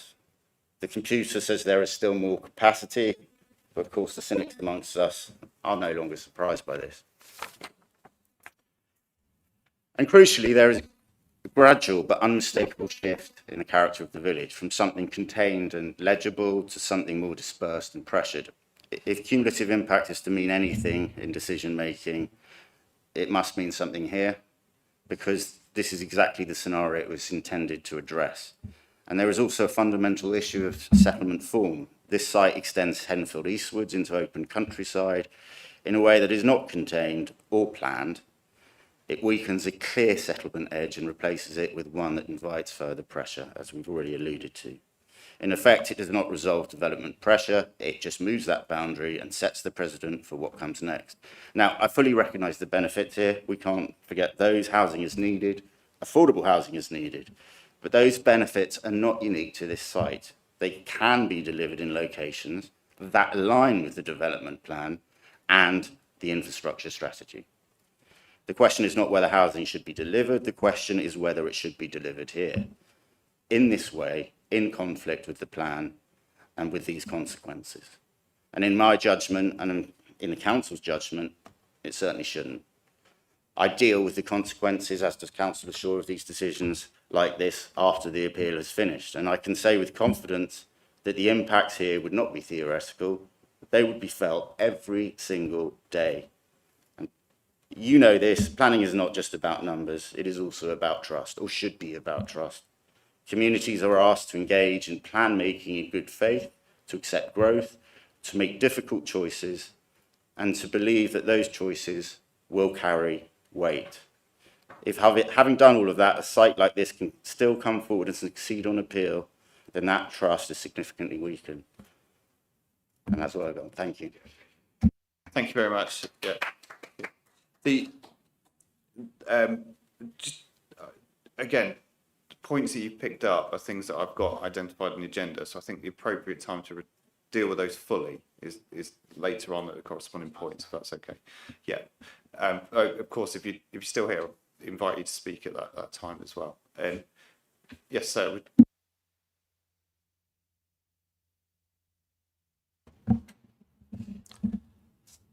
Thank you very much for the opportunity to speak. I haven't brought a prepared statement, but I'd like to respond to a number of the points that were made. In terms of location, my involvement in this goes back quite a few years, so I can remember some of the things that were happening. I remember the Localism Act coming in and how Henfield was keen to actually start work on a neighbourhood plan to bring forward the houses that we felt were necessary, because we recognise we need houses for young people who are growing up in the village so they can continue to live in the village. And we recognised also that we need to make provision for older people who want to downsize, so they then free up larger properties for families. And we recognise that there is also housing pressure from outside the area, and we needed to take our share of that. So those were the motivations for putting the neighbourhood plan together. At the same time, we thought about the nature of the village. It was a rural community. Its heritage is in market gardening. Much of that went when the train line was abolished back in the 1960s, and we then developed housing estates around the periphery of the village instead. But certainly back in the 2000 to 2010 period, it was a thriving market village. The high street had, from recollection, 3 banks, a large solicitor's practice, 2 butchers, a bakery, 2 dress shops, gents outfitters, and lots of gift shops, because it is an attractive place for visitors to come through. And much of our economy is actually based on tourism. People come to use it as a base to go on the rural walks through the countryside. To the west of the village, we have the river plain, the floodplain, which is a marvellous area for wildlife, particularly wildfowl. The sites are spectacular. The views are across to the South Downs, the National Park, and make it a great place to come and visit, and of course a great place to live. It's very easy to walk out into the countryside to exercise. People exercise their pets by walking out into the countryside all the time. You see children, you see horses, and you see cyclists. Along the west side of the village, just before the river plain, you have the Downslink footpath, which is a long distance footpath connecting the South Downs to the North Downs. It attracts people into the village. In fact, it's one of the major sources of income for our high street. People walk in or cycle in that way and then pass into the town. So for us, the rural character of the village is not just something we're sentimental about. It's actually something of huge practical value to us. So when we brought the neighbourhood plan forward, we took all those aspects into account. For example, the centre of the village is a conservation area. There are over 50 listed buildings, many of them dating back to the 1700s, fragile timber-framed buildings. They don't respond well to having heavy traffic going past them. There are only 2 narrow streets run through the middle of the village, and we don't want more traffic on them. So we designed the neighbourhood plan with all these things in mind. We recognised we had to lose green fields. We allocated green fields. We tried to choose the ones that were least harmful, and not everybody was happy about losing them. But nonetheless, we did it. Since then, a lot has happened. We have built new estates. Some of them are in the neighbourhood plan. Some have been brought forward outside the neighbourhood plan. 172 houses on the west of the village. 101 houses built by Crowd Ace on the east side of the village. So the number of people in the village has grown. When Horsham allocated Henfield as a tier 2 settlement on the basis that it was sustainable, that actually made sense because we had things like a medical centre, we had dentists, we had the shops. We thought we could actually usefully grow the village and it would bring more business into the high street. That isn't how it worked out. The high street, in fact, has really suffered. We've lost all those businesses that I mentioned.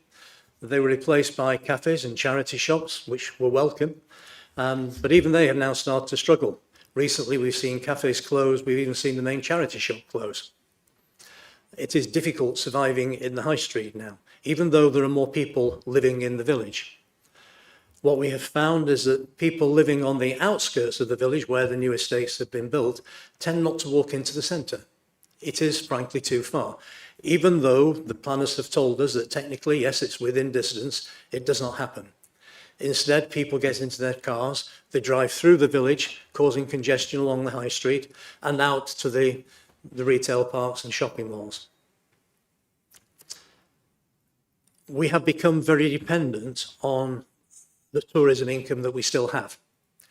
And that means that the countryside around us is increasingly precious. If you look at homelessness in Henfield or even in Horsham District is relatively low. The pressure on housing in Horsham District comes from other areas. It comes in particular from Brighton and from Crawley, where there is no doubt they have big problems of homelessness and they need some help coping with those problems. But if we are to move potentially thousands more houses into Horsham District, then we have to think ahead about what the implications of that are, because it will change the character of the area, and much of what we value about it, much of what we depend on, will disappear. And people are already seeing this happening, not because there has been one large development, but because it has gone field by field. Just a few weeks ago, we had approval for another field, 82 units, to be developed, all pressure on the system. The neighbourhood plan brought forward, as you've heard, 235 houses on the land north of Parsonage. They have not yet been built. When they are built, they will also add to pressure on the system. We have seen the change in terms of, as you've heard, traffic, but also many other areas, like, for example, sewage treatment. We have one sewage treatment works just a little bit north of this site that we're talking about. It overflows routinely into the Chest Brook, picturesque little stream, but regularly it's filled with sewage, raw sewage for some hundreds of hours in the last year. There is no plan to upgrade that sewage treatment works. We pump sewage around the village to get it to the sewage treatment works. The pumping station at the bottom end of the village overflows regularly into people's gardens. Now, if we add another 191 houses, you can argue, well, on its own, 191 is not that many. It's sort of in scale with the village, but it adds incrementally to those problems. And there is no plan to fix those problems. This is causing immense frustration. And as we see one field after another eaten up by potentially more housing, in the short term, no houses being built, but blighted by the threat of housing, we see more and more residents saying, I'm going to move away from here. I don't want to live here anymore. We're losing everything we valued. And we are seeing the community really under stress. If you look at the fields around Henfield today, many of them are subject to planning applications at one stage or another. This particular one sits on the east side of the village. When Crowdace brought forward this proposal as part of the local plan, and it was subsequently rejected from the local plan, but they proposed it in 2 phases. This is phase 1. Phase 2 was immediately east of it, taking the total up to 445 houses from memory. All with exit through the same point onto Charlwood Drive, which, as you've heard, is a fairly narrow residential road that gets quite congested. The exit from it onto the main street is difficult in the mornings, as you can imagine at rush hour. There is no defensible boundary to the east of it, as their plans show. The road access would come straight through that boundary. Immediately to the north, you have a plot for the 25 houses that were approved under the neighbourhood plan, small-scale development, which, of course, we would welcome that kind of small-scale development. It's not yet come forward from West Sussex County Council. We don't really know why not, but it hasn't. But it would come out through pretty much the same access point. And then immediately adjacent to that, you have a proposal from Taylor Wimpey for 500 houses. These would stretch right from the edge of Crowdace development up to the sewage treatment works. They have a main access which would come out to the north of the village onto London Road, but a secondary access which would come out onto Charlwood Drive, pretty much the same spot as Crowdace are proposing. I think there's a few metres different because they are not planned together, they're separate developments. This really scares the people of Henfield. If you add up the numbers there, we are looking at potentially something like 1,400 new houses, 3,000 to 4,000 more people in a village which currently has about 2,500 houses. It would massively change the kind of village that we are. It would no longer be a village, it would be a town. And given that most of those houses would not be there to serve the current needs of Henfield, they would be there really to provide dormitory accommodation for people who work in Brighton and just need somewhere to live. So we would very much become a dormitory town. Yeah, thank you. And we feel the pressure. Yeah, thanks very much for that. I've noted down those points. Again, I'm going to, what I've said to the other gentleman, the parts about the highway and the sewage works issues you picked up, I think that falls under our item 6 on the agenda. Thank you for that. I did say we'd take a break at 11:30. It's now nearly 5 to 12.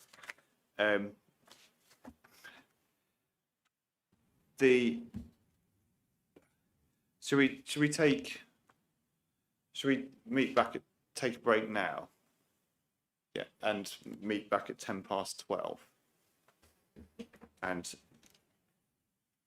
I don't anticipate items 4 and 5 taking very long. So, and I know we could spend a bit of time on item 6, which picks up on a number of the points that were raised in those 3 statements that we heard. Okay, so thank you. I'll take a break here.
Could you take your seats, please? Because I'd like to resume the hearing. Thank you. Thanks very much.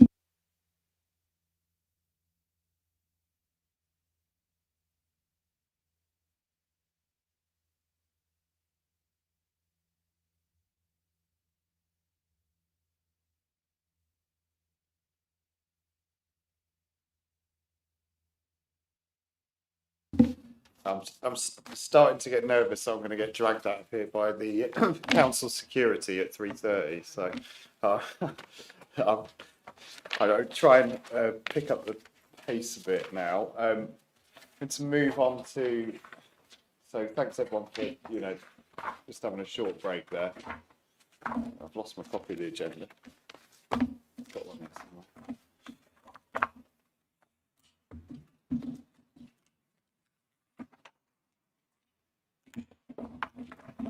So I'd like to move on to item number 4, which is whether the proposed development would make suitable provision for affordable housing and other infrastructure required to make the development acceptable.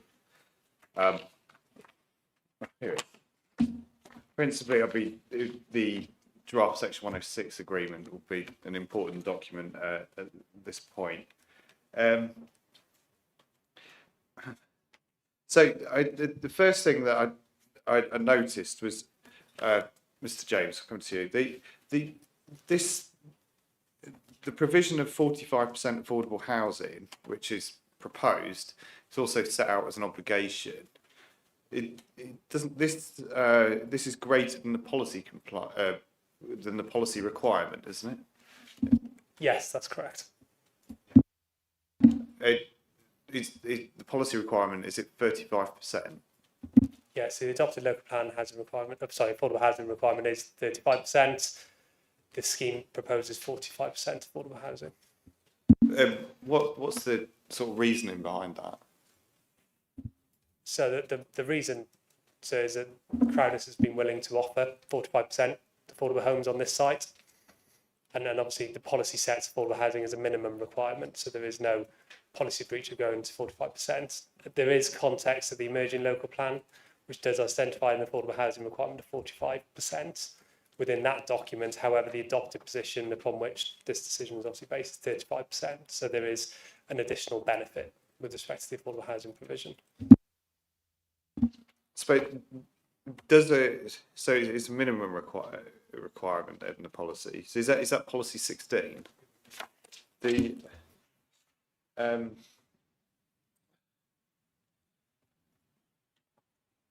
What I'm curious at, can I legitimately set an obligation that is greater than, because the obligation has to meet the test of necessity. Can I set an obligation that goes way beyond the policy requirement? So the policy requirement is a minimum of 35%, and a developer can offer more than that in order to make a personal judgment in relation to the additional benefit that is being sought. And the additional offer was also made in a different context when there were more harms to outweigh, namely the water neutrality issue and other elements. That's no longer in play, but Crowdace have made the judgment that the 10% more is still valid. And so legally speaking, no, there is no bar for you to take into account and add additional weight to the extra 10%, particularly, but also especially because the need for affordable housing is very clear and the evidence base supports that and it sees that. And then finally, the council also accept the principle of an extra 10% in order to meet the obligation above and beyond. And remind me, the emerging local plan expects 45%. And again, at the time when that offer was made, we were seeking to also support the council's emerging policy position. So we're in sort of no man's land between the adopted position and the emerging position. And we meet the emerging position in one sense, and we meet the adopted position in another sense. And so in that context, you're fully entitled to take that into account and add and give it additional weight. So is there a sort of evidential basis for this then? Rather, if the policy requirement, presumably that 45% in the emerging policy, which presumably hasn't been tested yet, there must be some piece of evidence that underpins this to justify 45%. Yes, there will be evidence as part of the emerging local plan process in terms of why the council set the requirement of 45%. I don't have that document to hand, but what I can direct you to, sir, is paragraph 4.3 of the appellant's hearing statement. And within this, we identify in the context of weight policy, so you can ignore that bit for now, but in terms of the affordable housing requirement for Horsham District, and actually what is being delivered, and it identifies an affordable housing need of 386 homes per annum, and that the council only delivered 81 affordable homes. So that gives you some context as to the need for affordable homes. Clearly the emerging local plan will give wider context in terms of that approach. So you're saying there's like even though it's not a policy requirement, there's an evidenced requirement of a high affordable housing need. So there's a planning justification to be over delivering on affordable housing. Is that what Yes, there is. Yes, it would be meeting an identified need that has not been met at the moment for various reasons. I'll come to Mr. Whitehouse, see if he's got anything else to add. Can I legitimately secure 45% for a planning obligation? Thank you. So everything the appellant has set out there is fair and accurate. No disagreement there. Just to add that in a letter received from the previous local plan inspector, in which when they initially advised the withdrawal of the emerging local plan on the basis of water neutrality, they set out in that letter that the local plan evidence base was the wording was it was robust and could continue to carry weight. So I can provide that letter to you if you wish, sir, and essentially we can still place some weight on the evidence base within the emerging local plan, even at that time before examinations recommenced. So that the evidence base for affordable housing is there, and I can provide that to you if you wish. Second point, just to simplify it down, is in the overall planning balance, a greater provision of affordable housing would be a benefit of the scheme. And if in your view you were minded to allow this appeal, that would be a benefit within the planning balance. Thank you. Have I, in the information I've already got, have I got anything, evidence that supports this? This. I know there were some monitoring reports. I think AMR. We talked a bit more generally about house and land supply. Have I been provided evidence of this high affordable housing need? I couldn't tell you if it's in the AMR. Sorry, I don't know it well enough to pick that out.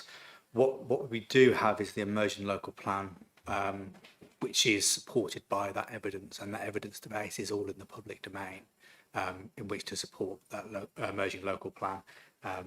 So it is there. I'm happy to direct you to it. If I can help a bit further, sir. The advice note document that we've referred to earlier today, paragraph 5.23 of that advice note points to the viability study that informs the emerging local plan. So paragraph 5.23, that's probably quite a useful reference.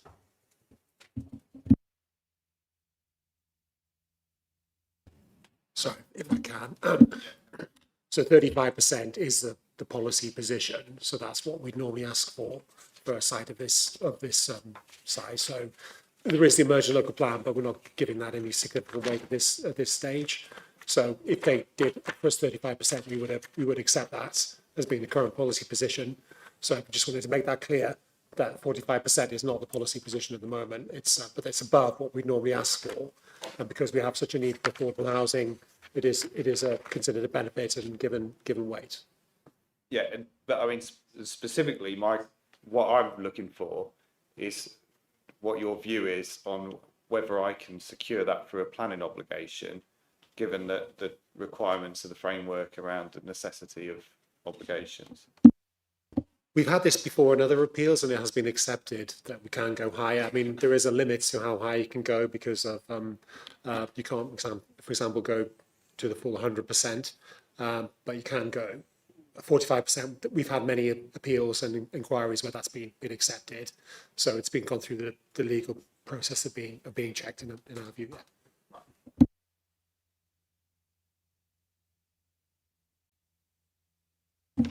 Don't forget the microphone. From the statement that was provided, Mr. James, there's a clause that's in dispute still. So what's the situation with that? There was some text in red around. It was something around the council helping. Shall I take that point? Yeah, if you wish. Okay. I'm Simon Boakes, solicitor for Crowley's Homes. So the Section 106 agreement overall is a very straightforward agreement. It's virtually all agreed. The point that I referred to in the note as being outstanding is one small point in the cascade. So the owner is to, if the owner has been unable to contract on the affordable housing within 6 months, the council's standard wording is that you then go to either 3 months further looking for a registered provider with the assistance of the council, and or the council agrees a revised tenure mix. We're seeking to delete that first provision on the basis that we'll have been looking for 6 months. We're well versed in contracting with registered providers, and we don't really see what benefit that's going to give us. So that is the point. And I think that is pretty much the only substantive point still outstanding.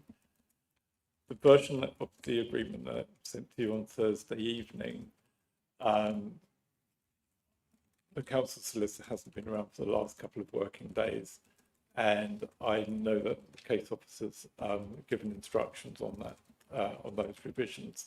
So after these sessions today, I would hope we're closer to agreement, but we're almost there at the moment. Thank you. So, just is that your understanding, Mr. Whitehouse, that that's the only part of the Section 106 agreement that is in dispute? Substantially, yes. I'm sure there's odd deletions of words here and there, but the only substantial point I'm aware of is as set out there, with that additional 3-month period for the council to assist. All I would say is there's no reason that an agreement couldn't be reached on that matter. That clause is there in order to provide flexibility and support to developers.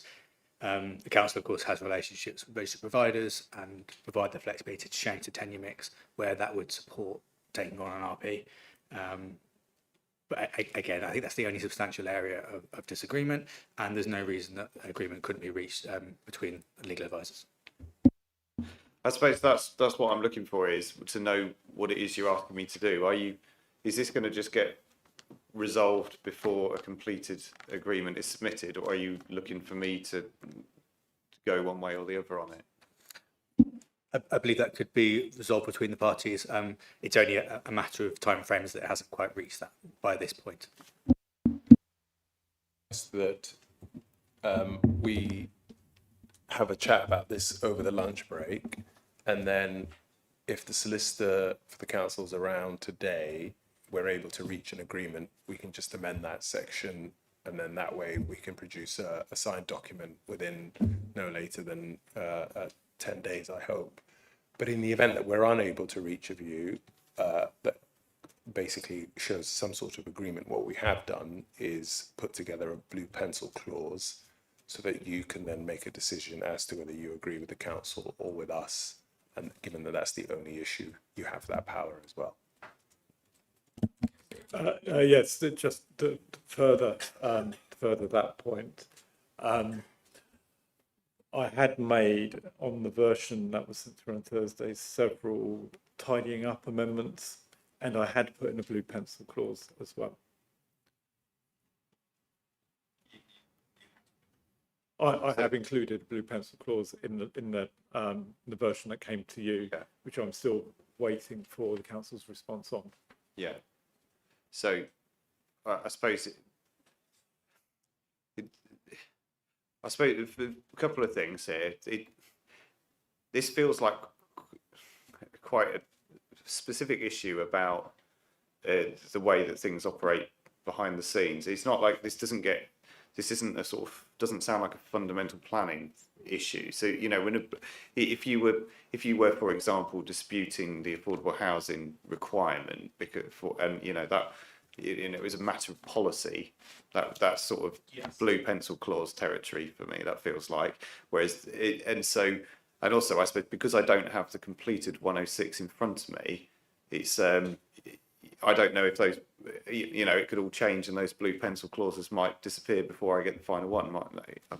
Yes and no. Yes, that if we are able to reach a view of common ground as to this particular issue of when matters move on, if their registered provider isn't provided, it's a very common issue between councils and appellants quite often. But you're fundamentally right that this isn't, if you were to disagree with the appellants, it isn't going to lead to you refusing the scheme or refusing permission on this particular issue. If you were to agree with the appellants, you just simply take our particular clause and that's the final document, even though it will be signed by the time you got it. If you agree with the council, you just insert the part of the council's view on that and the section 106 is still valid. So whichever way you go, the blue pencil clause allows you to essentially reach your own judgment as to what's appropriate and what's the right way of doing it. So to answer your other question, a blue pencil clause can deal with fundamental issues of policy, but it can also address these particular residual differences between the parties. It has that power.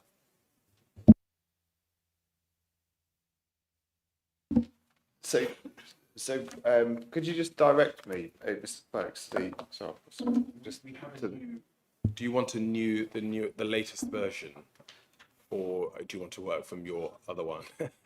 I'm nervous to take on too many different versions, but is this the one that I've got printed out? Which was circulated the other day? Does that have the blue pencil clause set out in it? So that's 1019, page 9. Page 9. Page 9.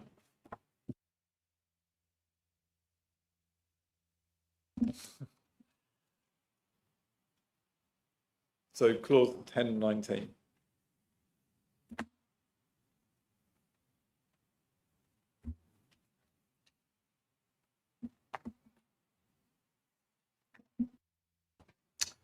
If I could add, sir, the council's solicitor is yet to respond on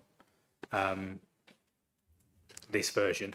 I myself am not a lawyer, so I would at least welcome the opportunity for them to go away and respond formally to this. As I wouldn't want to agree anything today without that legal representation.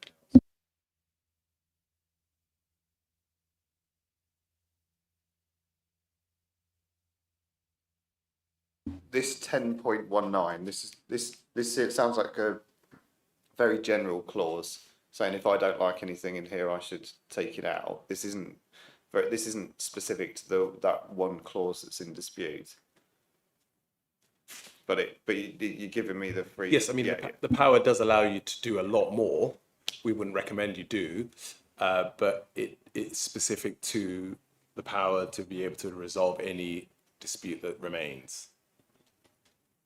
Yeah, no, I was just looking to see if I had something very specific to the one particular issue in front of me.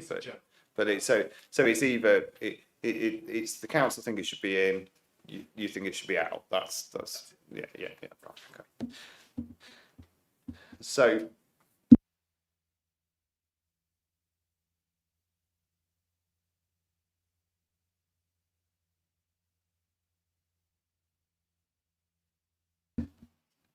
So in terms of dealing with that, it's that you've said that you don't like the clause, but we're waiting for the council's solicitor.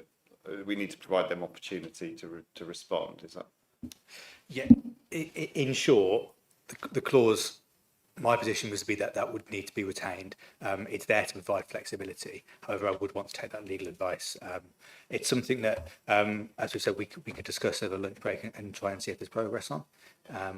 But I'd want that legal advice before I gave my view, I'm afraid.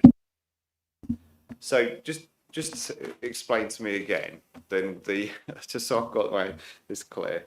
The reason you don't, what's the reason that you don't want this clause included? Because if we've marketed the affordable housing for 6 months, then if all we're being offered for the following 3 months is the council are going to help us to find a registered provider, there's no reason why that should be any more successful than our searching for an RP in the previous 6 months. I mean, Crowdace has been around for 80 years. We've been providing council housing since 1946 and other forms of affordable housing. We are well versed in this.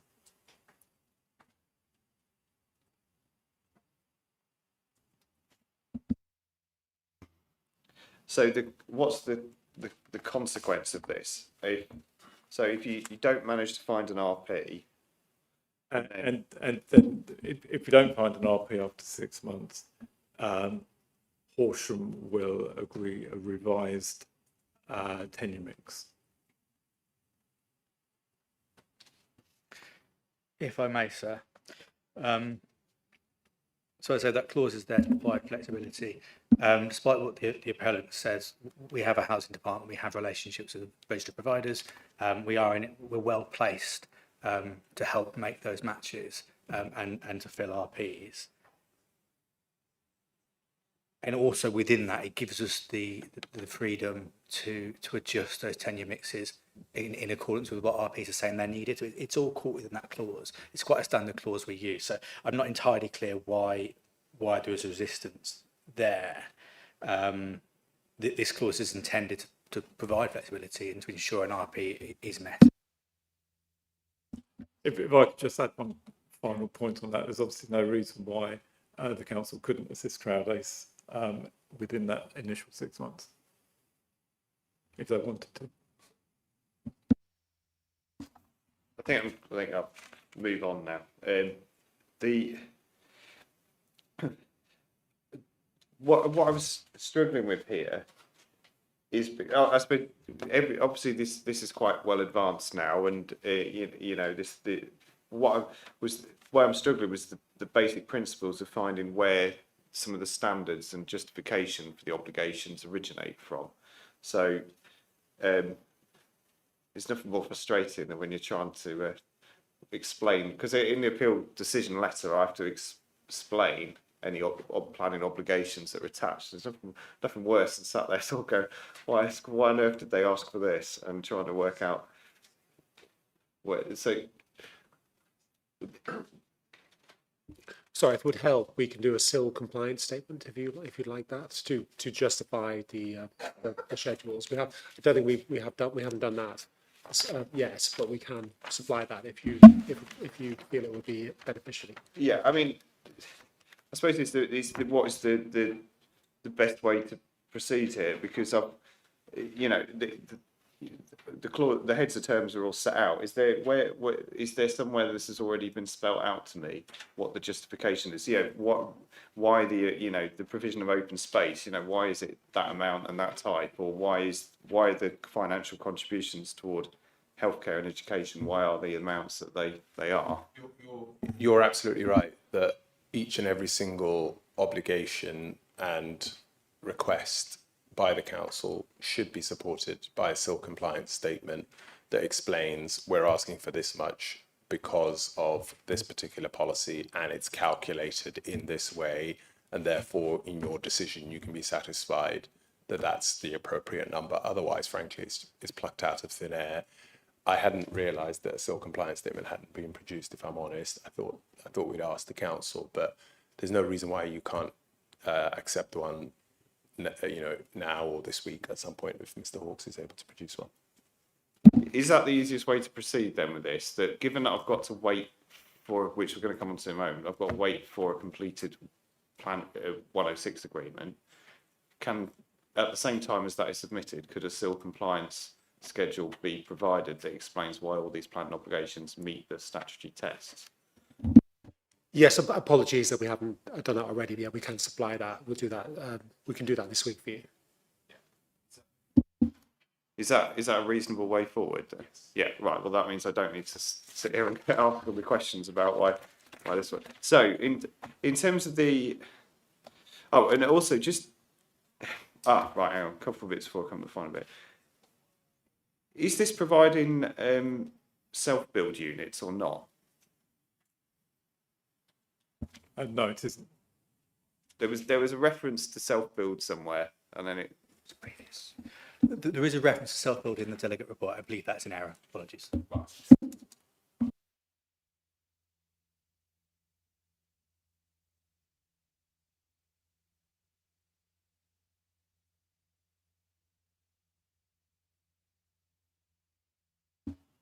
So,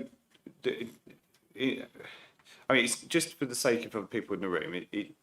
It's not uncommon to turn up with an incomplete legal agreement at the hearing. That happens a lot, particularly because sometimes things might change as a result of the discussions and things in the hearing. So I'm perfectly happy that this is a draft at this stage because that's normal.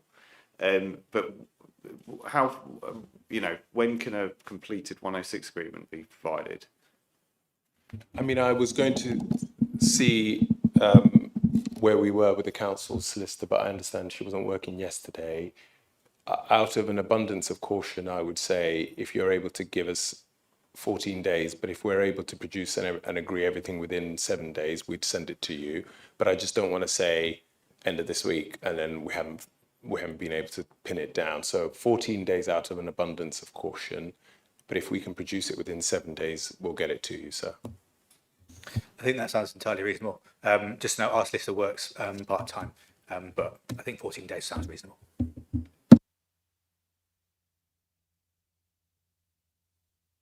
Two weeks from today, so, yeah, what's that, 12th of May? Is that?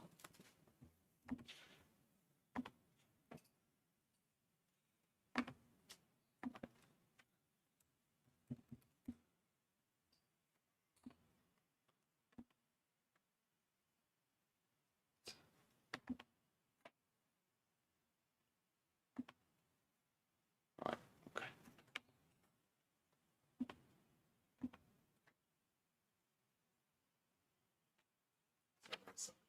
Oh, yes, go ahead, sir. Yeah. Thank you. Just on the issue of affordability, we of course would welcome an above normal commitment to affordable housing. If that commitment only means 80% of market value, then it actually makes a very marginal contribution to solving the homelessness crisis. We know that the bulk of that crisis is in the rental sector, and in particular, people need social rents rather than market rents. We would really like to see a commitment as part of the agreement to what proportion of social rented housing would be included, so that we actually can see it is going to make a real difference to people's lives. Mr. James, are you able to pick up on that about the tenure mix? Yes, there is tenure. As I understand it, I'll look to the council to confirm, but it's a 70-30 tenure split in favour of rent over intermediate properties. So 70% of the affordable units would be rental units, and then the remaining 30% would be the intermediate product.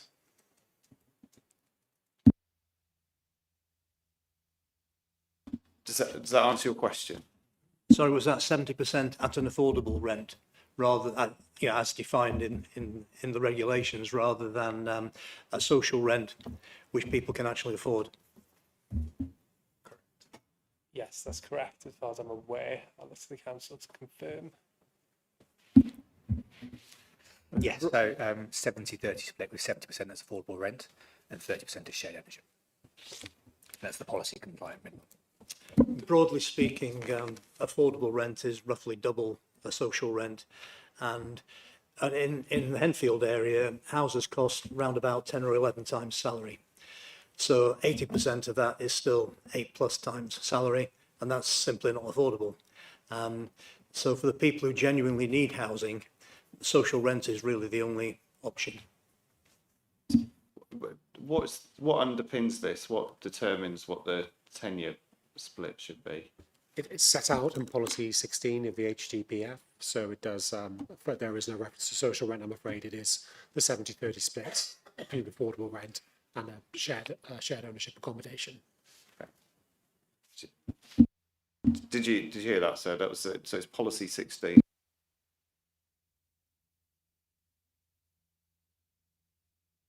So in 2 weeks from today, I'd expect to have a completed Section 106 agreement, and accompanying that be a SIL compliance schedule setting out the planned obligations and all the justifications for those.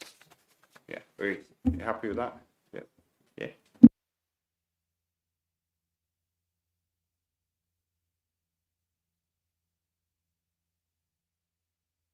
I think I'm going to move on then now, because I think that resolves that issue.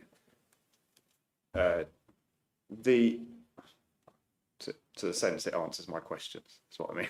It deals with the things I wanted to answer. Right. So I'd like to move on to the matter around integrity of European sites. Now, I've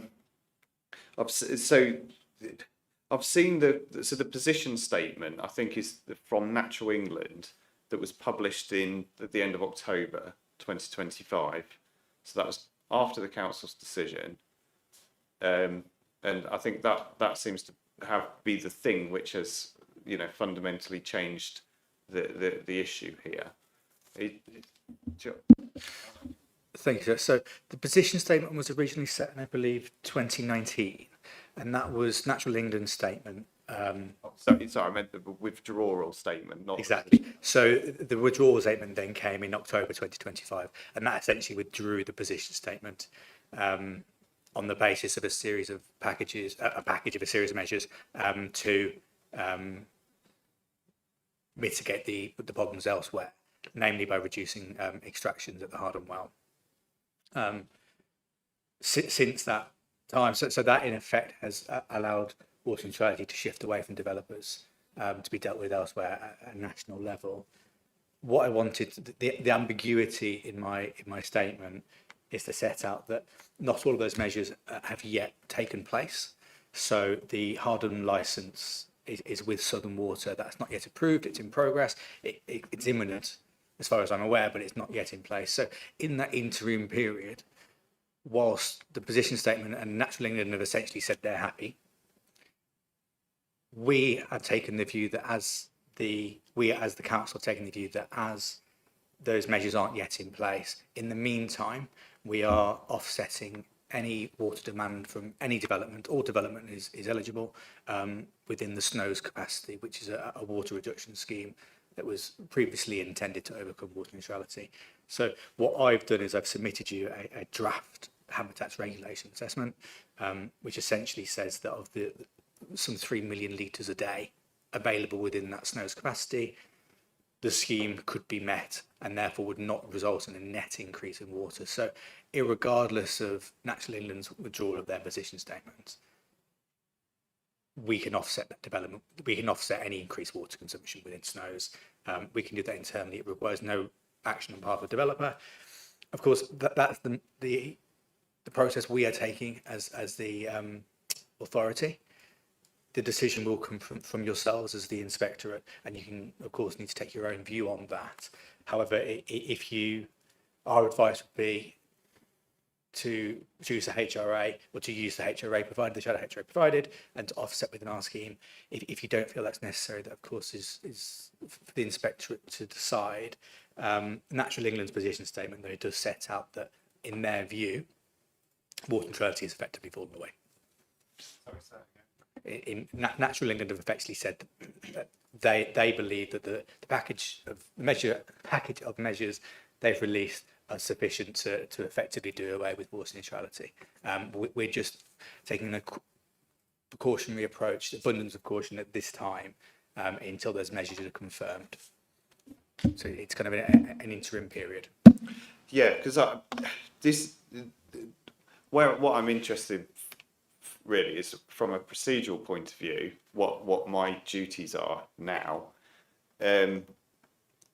So looking at the withdrawal statement from Natural England, it says Natural England advises that your authority does not need to undertake an appropriate assessment or consult us on water scarcity issues affecting the sites, being the Arun Valley sites. So, I mean, does that apply? Does that apply to the whole district as a whole, or is it a different? So that applies to the entire Sussex North Water Zone. So essentially, I think the whole district is within Sussex North Water Zone. You would be the competent authority as the inspector in this instance. So you would need to make your own judgment on that. But Natural England have made their position quite clear. The reason we are offsetting in the meantime and producing a HRA irregardless is in the abundance of caution. In the event that one of these measures didn't come forward or things didn't go as currently planned, it just ensures that backstop to make sure that any water consumption is being offset until everything's in stone. As I say, though, the inspector would be the competent authority in this instance. So as a council, you are still doing appropriate assessment on these sorts of sites, and you are, well, I suppose any development that increases water, has a water use that that involves water consumption of water, because it will increase abstraction. We are, yes. Yeah, so we are doing a HRA. We are offsetting it within the SNOWS capacity that we've built up. So that's basically we've fitted water reduction measures in homes for a number of years, which is amassed some 3 million-ish water savings. So we're basically using those water savings. And Natural England have provided us with a standard response to say they're happy with this approach, and they raise no objection. And that is it's an appendice to my statement for you there. Oh, okay. So which appendices? I can assist you. Yeah. I was just about to tell you. So a couple of things. One is there are 3 documents to just refer you to. So in our statement of case, Appendix 4, you will find, you don't need to turn this up at the minute, but you will find an appeal decision in Faversham.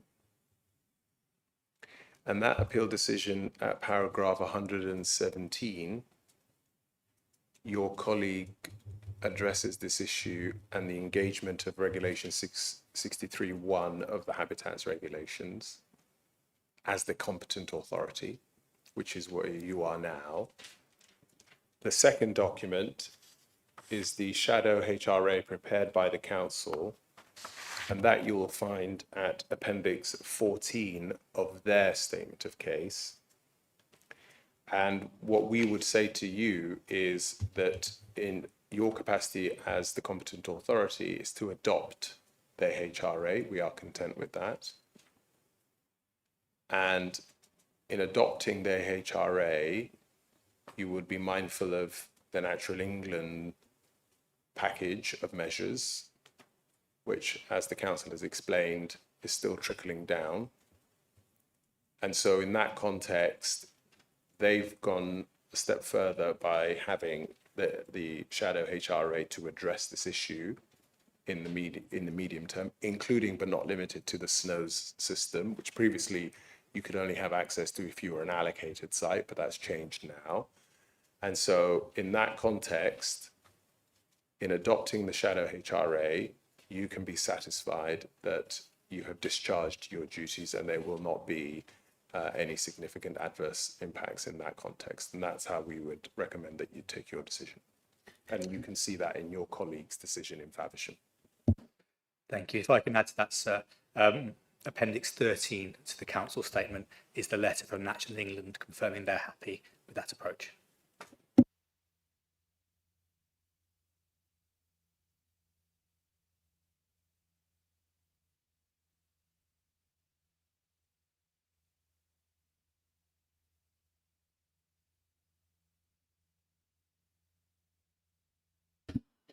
I mean, perhaps you can understand why I was a bit confused by this. Yeah, yeah, yeah. Okay, so but what you'd expect to see from my decision, if you know, if I were to allow the appeal, you would expect me to go through that HRA appropriate assessment process, and just you know, as part of that, that it involves a period of consultation with Natural England.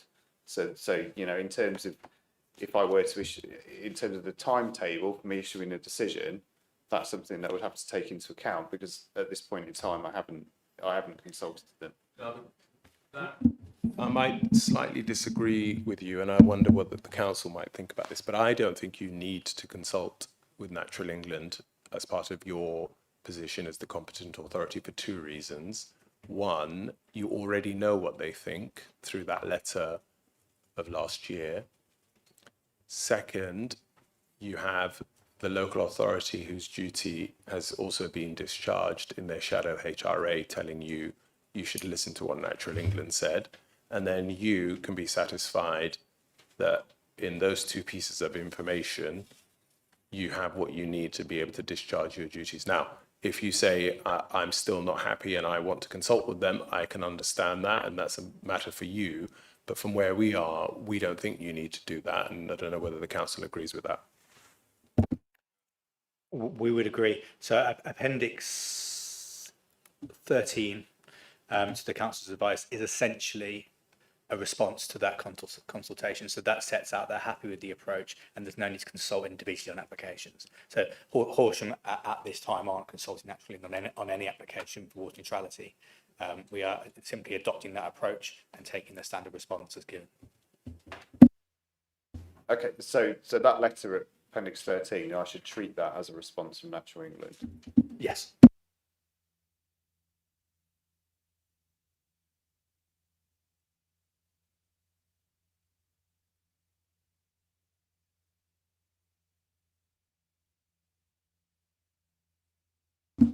Just obviously, I'll need to think about that.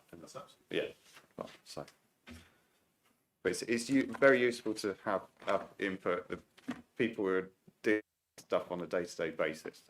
So if I can just add very, very briefly, just a clarification for catch it now rather than later, is MPPF paragraph 11 for tilted balance includes impact to habitat sites as a substantial reason for refusal. In this instance, as water neutrality is effectively fallen away, that's no longer considered a substantial reason because that impact isn't there anymore. So just to make sure that's abundantly clear. So the 11D1 test about whether the policies provide a strong reason for refusal. Footnote 7, yes, that one. Yeah.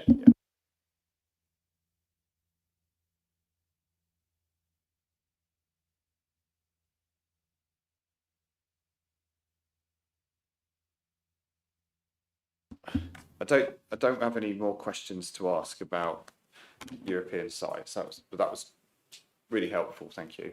If it helps, I also understand that there is a particular unit within PINS that helps you with these types of issues, that deals with EIA and habitats regulations. I'm sure you're aware of that. So that wraps up main issue 5. It's now 5-1. So I just wonder if now is a suitable time to take a lunch break. So we've got till 3:30 to deal with 6 and 7.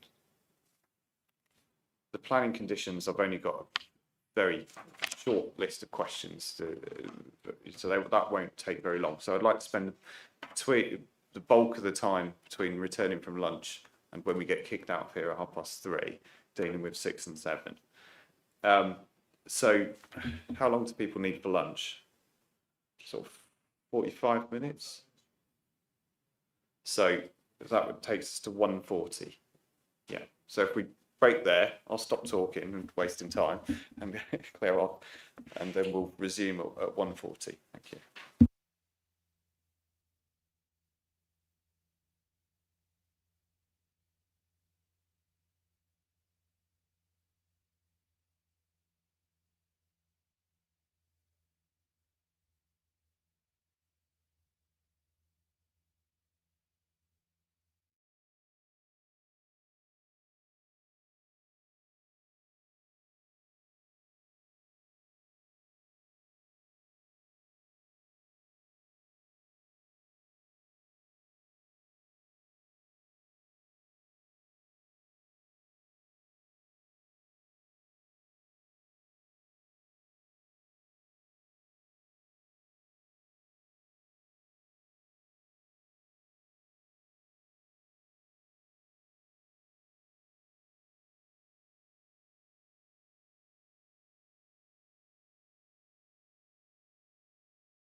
Just wait a moment, please. So it's now 1:40. It's got 1:40, so I'm going to reopen the hearing now, and we'll be discussing item 6 on the agenda.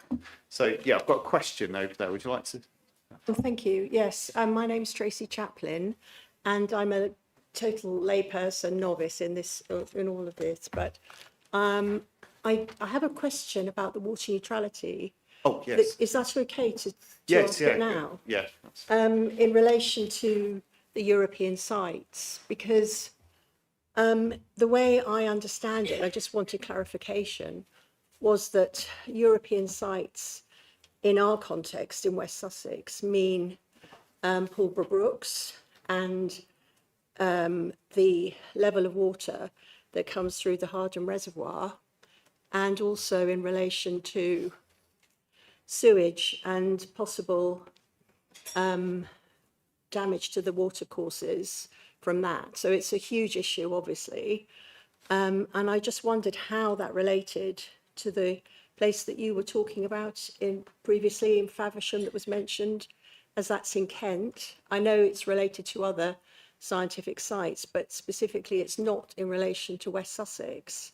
And West Sussex is under huge impact from builds at the moment that we've heard about from these gentlemen here this morning. So what that means is, as they were talking about traffic and impact of people, we've got the impact on the wildlife, not only around Henfield, but throughout the whole area.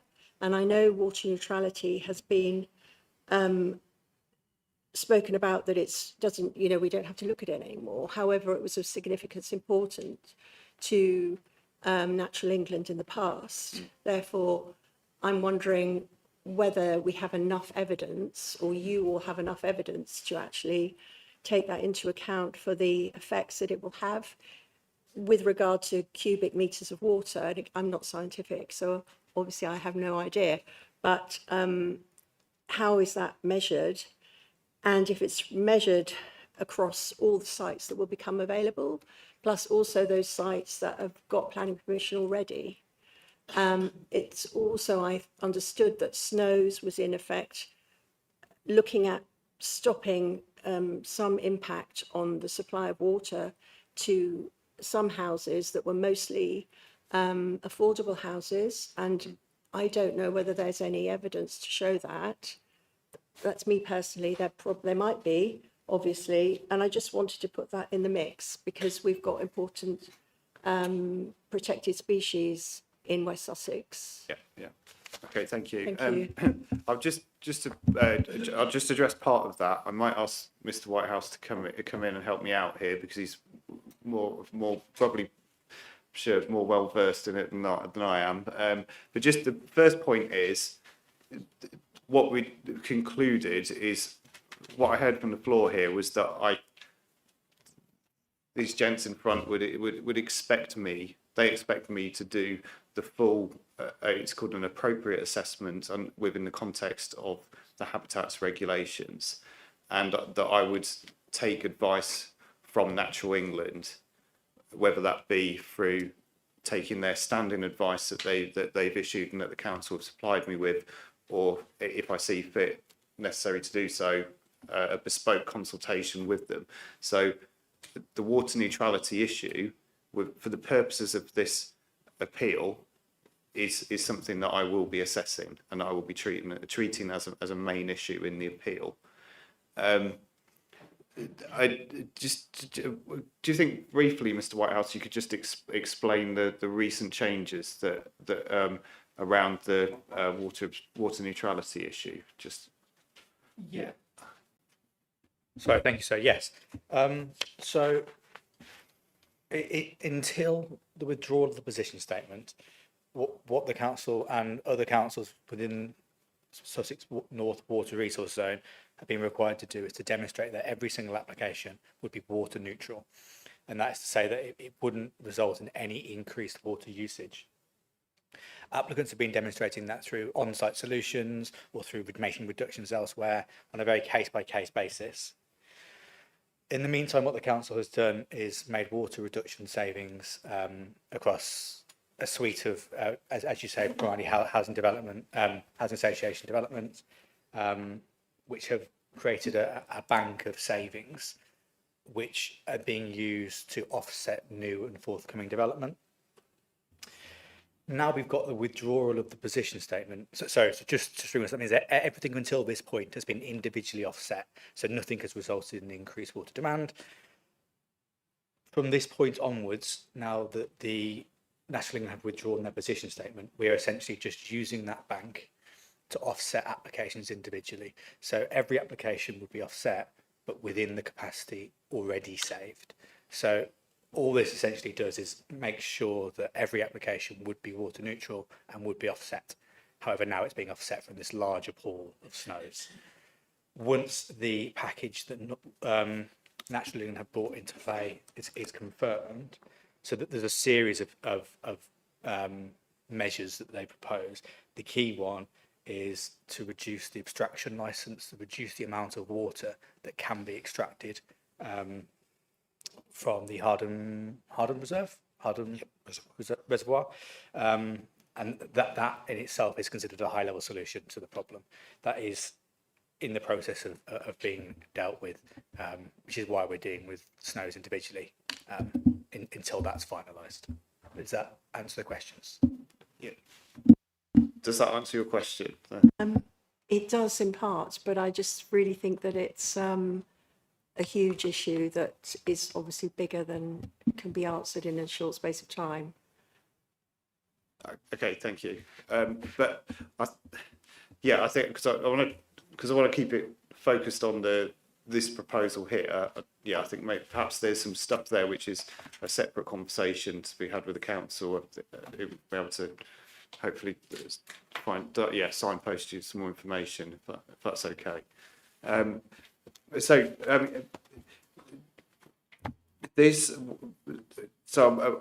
If you're happy, I'll move on. So the section on item 6 on the agenda is actually these are matters which were not reasons for refusal raised by the council, but there were a lot of representation submitted, particularly by local residents and interested organisations, and I've sort of summarised those to sort of provide a bit of structure here. And I'd just like to cover those off for my own satisfaction, so I understand what the situation is here, and also open the floor up to the people to provide opportunity to make additional comments, in addition to the written representations that were made. I just request that earlier on there was a bit of clapping, and you're not really supposed to do that. So if you could just ask that you don't do that. I have read everything, and I've seen that, and I've picked out. I think I've managed to summarise the sort of main themes here. The first one, Mr. James, the turning to point A, the quantum of development. It was actually a point by the council's landscape officer querying whether the 191 dwellings plus all the on-site infrastructure and requirements like around open space and things could all be accommodated within the site. This is an outline proposal. What certainty have I got that everything that's needed can be delivered within the site? Thank you, sir. So just to explain the drawings that are were before the planning application for determination. So for approval, there is a land use parameter plan, which sets out the developable area of the site, which is essentially where the new homes would be located. And then there's areas of green infrastructure. So the open spaces that would be associated with the 191 homes that are proposed. Above and beyond that, there's then an illustrative master plan that is not for determination, but is a drawing provided for information to show how a scheme of 191 dwellings, along with the different components of open space, can be delivered on the site. And so in terms of the extent of development within the developable area, if I continue to PDF page 11 of the delegated report.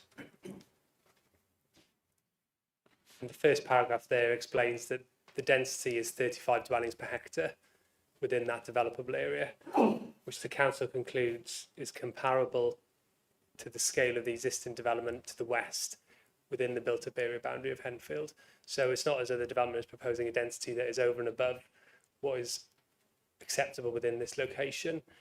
You then have the illustrative master plan demonstrates plot locations on an illustrative indicative basis. That demonstrates that the 191 dwellings, and it's an up to figure, of course, to an outline planning application, but it demonstrates that that number of dwellings can be accommodated within the developable area that is for approval as part of the parameter plan. Okay, thank you. Right. Okay. I think as I go through these A to G, I think if anyone wants to say anything, I think if you just pop your hand up, and I'll come to you. So, yeah, that's helpful. Thank you. So, moving on to highway safety and congestion. This seemed to be, a really prevalent theme throughout the representations that were made, and we heard some statements earlier. The effects on congestion and on-street parking, and there was the location of the access.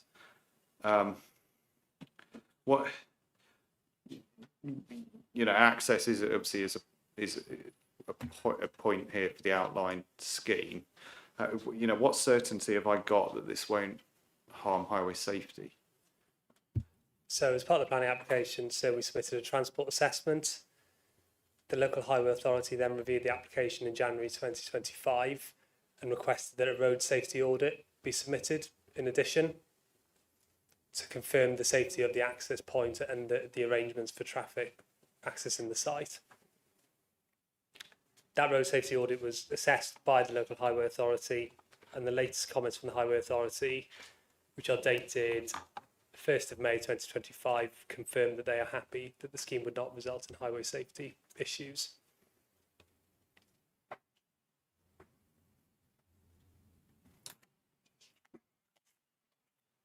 And then in terms of the congestion point, so if that's part of the same point you want to discuss, the Highway Authority's response dated the 15th of January 2025, and PDF page 4 of that document concludes that the Highway Authority is content that there would not be a severe impact on the highway operation, and indeed concludes that there is capacity within the highway network to accommodate the development based on a future year scenario and assessment which the Highway Authority has undertaken. Okay. I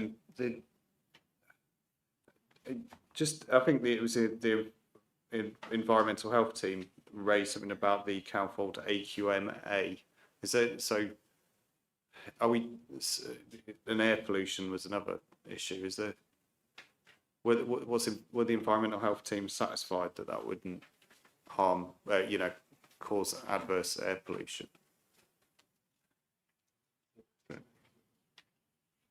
Yeah, so it's not within an AQMA. The site is not itself within an AQMA. I think that the comment queried potential impacts on the AQMA.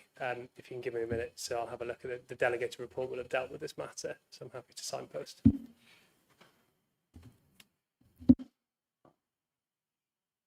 If I could come in, sir. Yes. The site, all major development within plus its clean air zone, there's guidance which is set out in the delegated report, requires all major applications to be accompanied by an air quality assessment, which offsets any impact to air quality. There's a condition to require that, which we can get to, but the officer's happy that can be secured by condition. Right. Okay.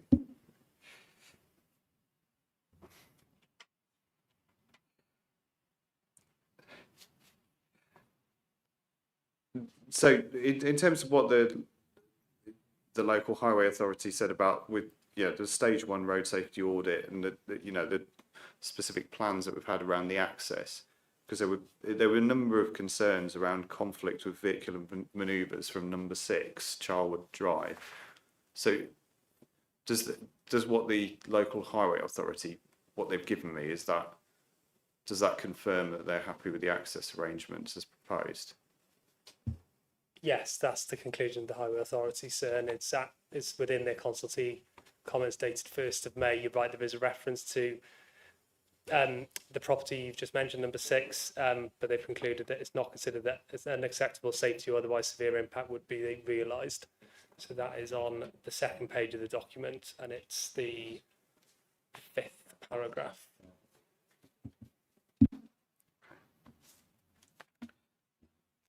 There's a gentleman with his hand up. So could you come forward to one of the microphones, please? And could you, before you ask your question, could you just tell me your name and your interest in the case? My name is David Martin.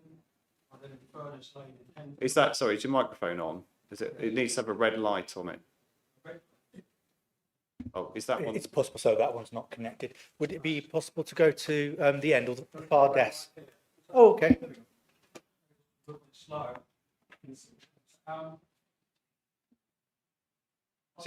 So you tell me your name again, please. My name is David Martin.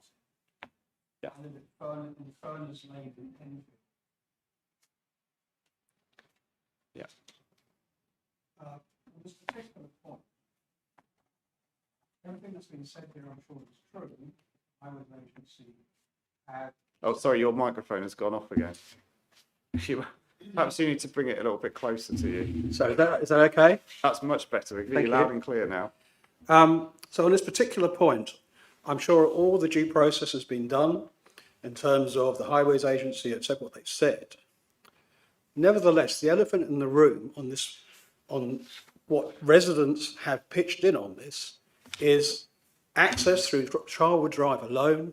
It's mad.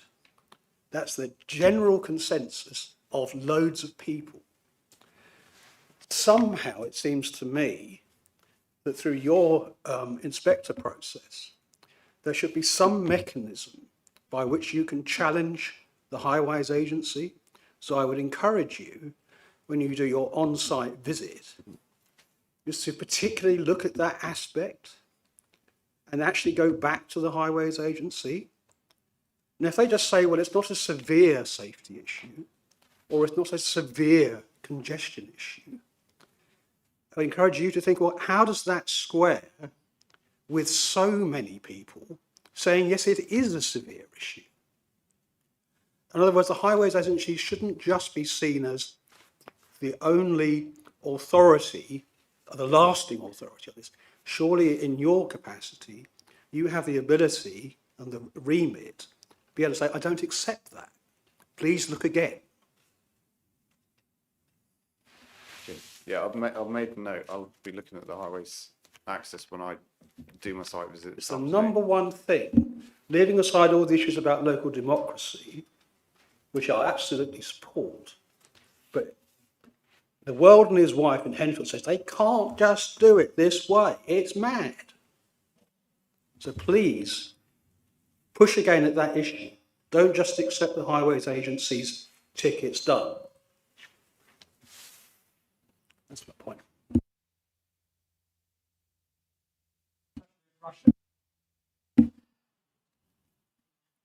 Does anyone have any further points on the highway safety issue? Yes, Sal. He had his hand up a Yes. split second before you. I would just say, from a parish council perspective, there is overwhelming concern about access.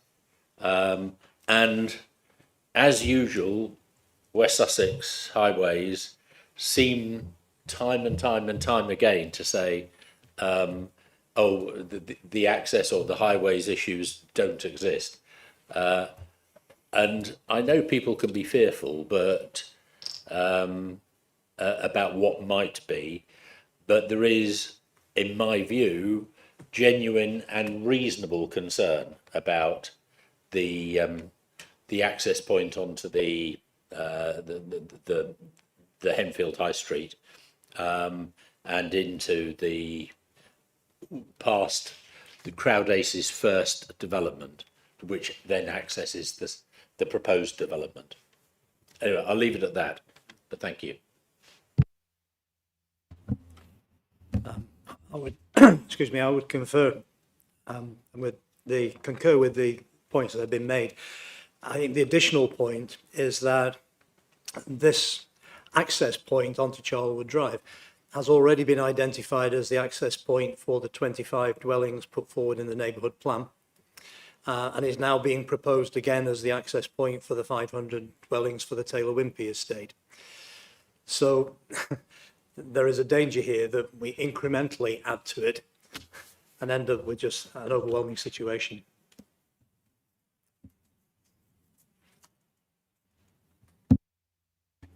Mr. James, has the cumulative effect been taken into account here? If this access is also suggested to serve other allocations? So the cumulative effect has been taken into account as far as is reasonable serves, and I'll come on to qualify that point in a moment. The paragraph I directed to is the penultimate paragraph, PDF page 4, the Highway Authority's assessment of the site dated 14th of January 2025, so the first round of highway comments on this proposal, where it explains that the worst case scenario is included, which is all committed and proposed development. And committed is explained earlier on to include all neighbourhood plan sites. And then the local highway authority go on to say from this, it's apparent the local highway network is operating well within capacity. And as such, even if future year scenarios producing neighbourhood capacity, this won't make any overall difference to the conclusion. So that has taken on board the cumulative effects as far as is reasonable. The gentleman there mentioned the Taylor Wimpey development. That is not a proposed development. That is not an allocation within the Henfield neighbourhood plan, and there is no planning application. So if a planning application was to come forward for that development, it would of course have to take into account the cumulative effects included from a development of this site coming forward if it was to be allowed. So the onus would be on a future development to have regard to this scheme rather than this scheme having regard to a future unplanned development. Just to qualify that point.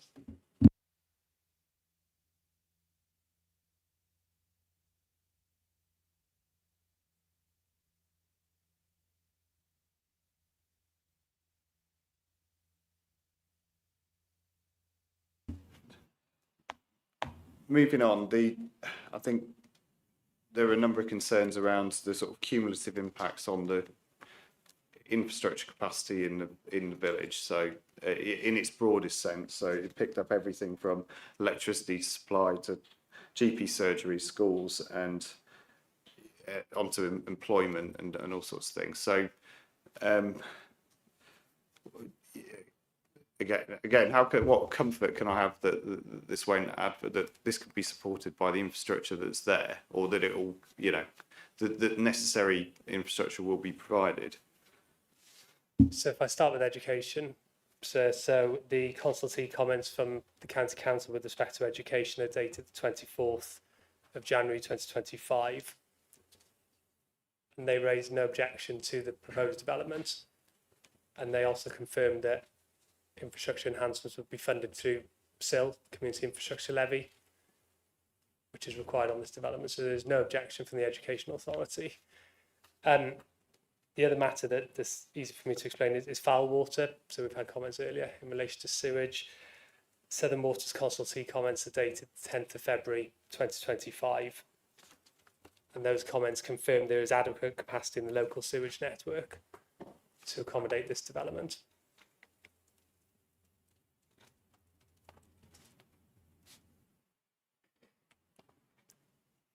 So those are matters where clarification has been provided. Yeah. So in terms of other matters, the council hasn't concluded any other infrastructure requirements within its delegated report. As far as I'm aware, there is no consultee comment from the Health Authority. I'll leave it with the council just to confirm that position. But notwithstanding that, the development would be liable for CIL, Community Infrastructure Levy payments. So there would be a contribution made by this development towards local infrastructure, part of which will be able to be spent by the parish council and part of which will be spent by the district council. But there would be no specific requirements for upgrades to facilities from any of the statutory consultees. And there's been no objection in terms of employment matters from the economic development team at the council.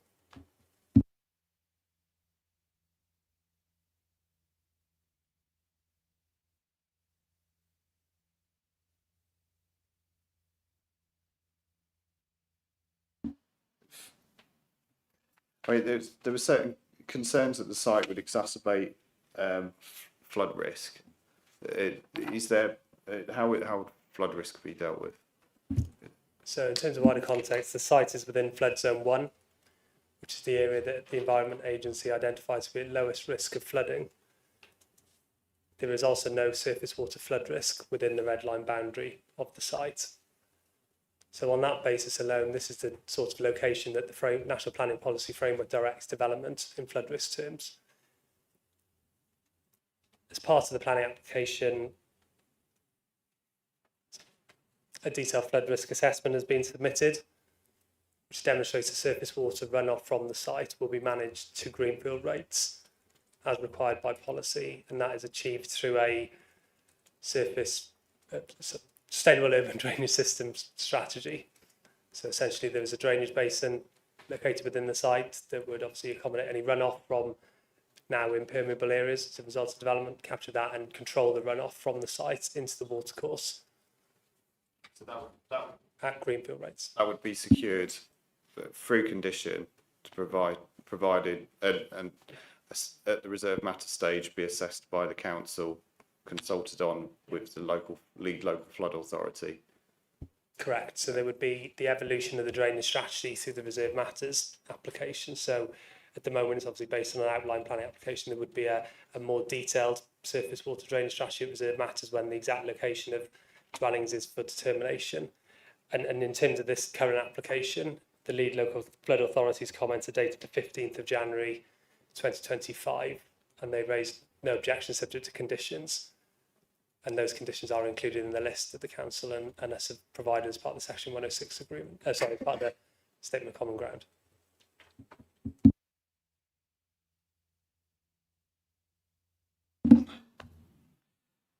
We did talk a bit about rural character earlier. So sort of general in the landscape impacts, environmental impacts. Actually, and then we've got protected species and biodiversity. Perhaps we can wrap those up together. And again, if anyone's got any questions, to pop your hands up. We did talk about character and landscape character and defensible boundaries earlier. But perhaps the way to deal with this here. Could you explain? So I sort of glossed over it a bit at the start, and in terms of what has changed regarding the biodiversity net gain, the reason for refusal, because there was a reason for refusal, and there was new information submitted. So perhaps you could explain what the current position is on that. So the reason for refusal, so it wasn't necessarily a failure with respect to biodiversity net gain, but it was that the council at the time it made the decision on the planning application did not consider that the biodiversity net gain metric and assessment had been satisfactorily completed. So there were at the time of determination questions with respect to the value attributed to certain habitats present within the site as part of the baseline value, and then proposed habitats that would be the future position. So that position essentially wasn't concluded before the council determined the planning application. Following the determination of the application, the council's ecologists were very cooperative in working with the appellant to ensure that the deficiencies identified previously were addressed through an updated biodiversity net gain assessment and metric. And on that basis, there was agreement reached between the parties prior to the submission of the appeal. So an updated biodiversity metric and assessment was submitted as part of the appeal based on an agreed position between the appellant and the council. Hence, the council have then subsequently agreed not to defend reason for refusal 3 subject to appropriate conditions. So the proposal would deliver the required uplift of minimum 10%. Yes, it would. So it would be achieved through a combination of on and off-site measures. So there is a net gain achieved through the development, but to get to 10%, there is then a requirement for off-site credits to be secured. And that is then a matter dealt with by the Section 106 agreement. So the Section 106 agreement essentially ensures that the on-site gain is secured through the development, and then subsequently that off-site credits will be required. And that will all need to be confirmed to the council prior to the commencement of development. So how would the credits, where would they come from? What scheme would that be? Would it be helpful to jump in? Yeah. So the submitted details, no, the game plan and the metric give us a baseline assessment and an indicative how the game would be secured on site. However, any permission granted would have a deemed condition, which would require the submission of a final biodiversity net game plan.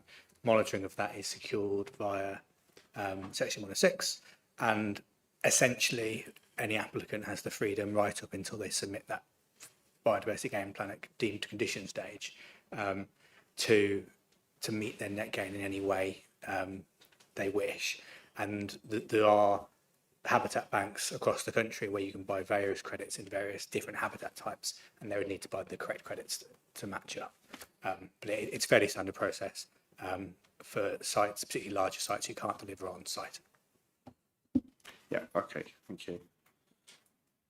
I think just to add on that, so Crowders have been in discussions with one of the habitat banks, as Mr. White has referred to, in terms of securing credits. So they've had those discussions, but the condition and obligation requirements mean that that information must be presented as part of discharge condition or obligation at the appropriate time. And the planned obligation would, secure the long-term maintenance and monitoring of that, so to meet the 30-year standard. Yes, it would, and as part of the, I think we included it as part of the appeals submission, and the council have included it at Appendix 16 of their hearing statement, and this is an agreed habitat management and monitoring plan, which relates to the on-site provision. But then there will also be the habitat banks in which credits would be secured from will have their own plans essentially to maintain that biodiversity habitat improvement in perpetuity in accordance to the standard timescales. Yes, sir.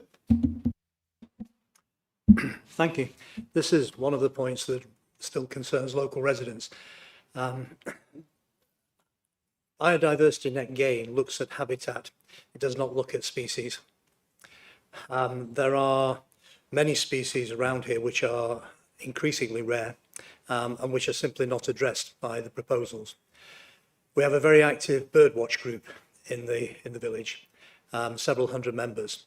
They routinely carry out surveys and record what they find. Just last week, I know there was a tour of these fields and the adjacent fields which Taylor Wimpey want to develop. They've said that. And in the space of 1.5 hours, they recorded 31 species, including several red-listed species. Some of them are ground nesting birds, like the skylark. They will simply not stay around a housing estate. And they won't relocate to a habitat bank somewhere else either. That's why the numbers have dropped by over 60% in the last few decades. It's a real concern for people. I think a lot of people live in Henfield because they are concerned about nature and supportive of nature.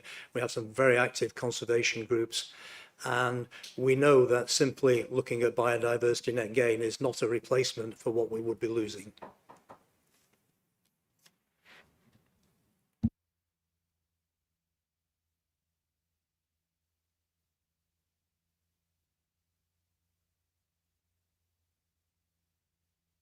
Yes, if you could find a microphone, please. Yeah. Thank you.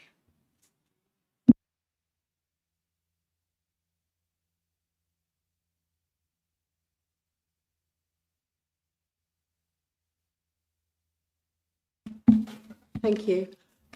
Yes, just carrying on from the previous point, it's not just about a percentage of biodiversity net gain, and in other words, if part of that percentage is going to be out of sight, who decides the percentage, and is that particularly relevant when we're talking about protective species? And also the fact that I mentioned before, the European sites were set up specifically to protect those species, and we're talking about the the destruction of wildlife corridors, it's not just the case of one area. We can move something to somewhere else, as we've already heard with the red listed species. The corridors are important throughout West Sussex, and we also then have to take into account water neutrality and wildlife corridors across the whole of West Sussex. And it becomes a cumulative effect within the massive build that is going to be happening all over this county. And so I was going to ask whether you could take that into account. I should have said that at the beginning. Thank you. Mr. James, do you have anything a response to that, some of the points there? So in terms of the ecological value of the site, so there was an ecological assessment submitted as part of the planning application. That was informed by a full suite of survey work in relation to species, in relation to the conditions of the site, in terms of habitat. So that information was submitted to the council as part of the planning application, alongside the biodiversity net gain data. So they are two separate work streams as such, and both have been assessed by the council. Council's ecologists, no objection has been raised, subject to appropriate conditions, which are included on the list. And just to add, so the site is not subject to any ecological designations, so it is not a triple SI or site of special scientific interest or anything of that sort. So the site itself is not identified as a special site in ecological terms, and the surveys have been done to review in terms of the species that are potentially present or could use the site, and that has all informed the council's assessment of the planning application. Yes, go ahead. Just one last point about that. If it's a habitat for bats, that needs to be taken into account. It might not be a site of scientific interest as such, but it is probably in proximity to bat corridors. And also, I was just speaking to a council member before in the break with regard to what where I could find any reference to the habitat reports, and I don't know whether I've got this wrong. You'll be able to say, I'm sure, that whether a full assessment has been made. I understood that it was still not quite complete. I don't know, because I haven't looked at all of that. Would you like to respond on the? Yeah, just in terms of the species and the surveys undertaken, so I can direct you to section 5 of the ecological assessment. That includes and demonstrates the assessment of the faunal use of the site, and that includes bats as one of the items and a range of other species. So that has been carried out. In terms of the biodiversity net gain position, I mean, I've probably commented from the appellant side. I'm happy to leave it with the council to confirm on that. But is the ecological assessment work that's been done, is it complete for this stage in the process? Yes, it is, and there's no objection from the council on that basis. The reason for refusal relates very specifically to the biodiversity net gain metric and the inputs into that metric. And again, the council has been very cooperative with the appellant on that, following the determination of the application, and on the basis of the agreement reached and the information submitted to this appeal, the council are happy, have indicated they would not defend that reason for refusal. So clearly the council is content with that position.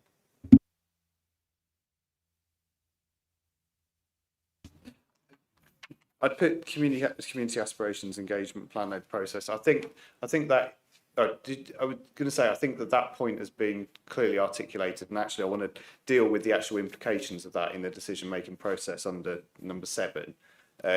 Did you have was it a different point? Or? Yeah, just very briefly, I'd ask that consideration be given to the dark sky reserve across the South Downs National Park. Of course, Henfield itself isn't within that reserve, but it is right next door and acts as a gateway. This is an incredibly important area, and all consideration should be given to it, and that lends itself to biodiversity also and the impacts upon it.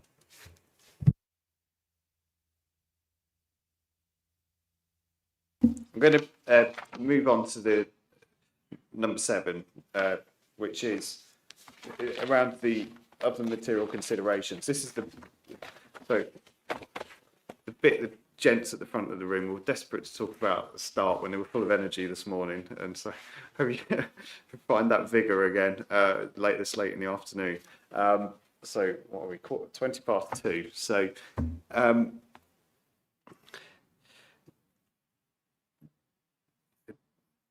So obviously, if I were to find the proposal compliant with the development plan, there's nothing, paragraph 11C of the framework tells me, I should approve development proposals that accord with an up-to-date development plan without delay. But, failing that, if I were to find there was conflict with the development plan, because of the housing land supply position that we've heard about this morning, that's not in dispute between the parties, then I'm into this balancing exercise that's required at paragraph 11D2 of the National Planning Policy Framework. I think it's helpful it might be helpful for people in the room who aren't dealing with this sort of thing on a day-to-day basis if I just explain what is being asked of me here. So what the framework says, this is the government's national policy document, says so it tells me that where in circumstances that are such that we're in at the moment here, where there isn't a supply of housing land, there isn't a 5-year supply of housing land. What was the figure? 1.7 years was the figure that the council has agreed. In such circumstances, I should grant planning permission unless any adverse impact of doing so would significantly and demonstrably outweigh the benefits when assessed against the policies in the framework taken as a whole, and then having particular regard to various key policies, such as directing development, sustainable locations, and those sorts of things. So it does change the emphasis slightly of the away from the development plan. But I think the critical part here is that the framework also at paragraph 14, it provides a sort of level of protection, for want of a better word, to areas that have got a neighbourhood plan in place and where certain circumstances certain criteria are met. So I think that's the area I first want to go in terms of my questions. So paragraph 14. So Mr. James, paragraph 14 tells me that the adverse impact of allowing development that conflicts with the neighbourhood plan is likely to significantly and demonstrably outweigh the benefit, provided various things apply. So what's the significance of the word likely here? Thank you, sir. There is a very helpful appeal reference that deals with that point that I can direct you to. Yeah. Yes, please. Yeah. I can just pull it up. So this is within the Melksham appeal decision, so that I sent to you. We sent to the inspectorate last week with the council copied in. We have hard copies in the room. Copies if that would help yourselves or anybody else in the room in terms of navigating to what we're discussing. So paragraph 43 of the Melksham appeal decision, which is on PDF page 8 of the document. So it might be worth you turning that up just so you can see what I'm talking through.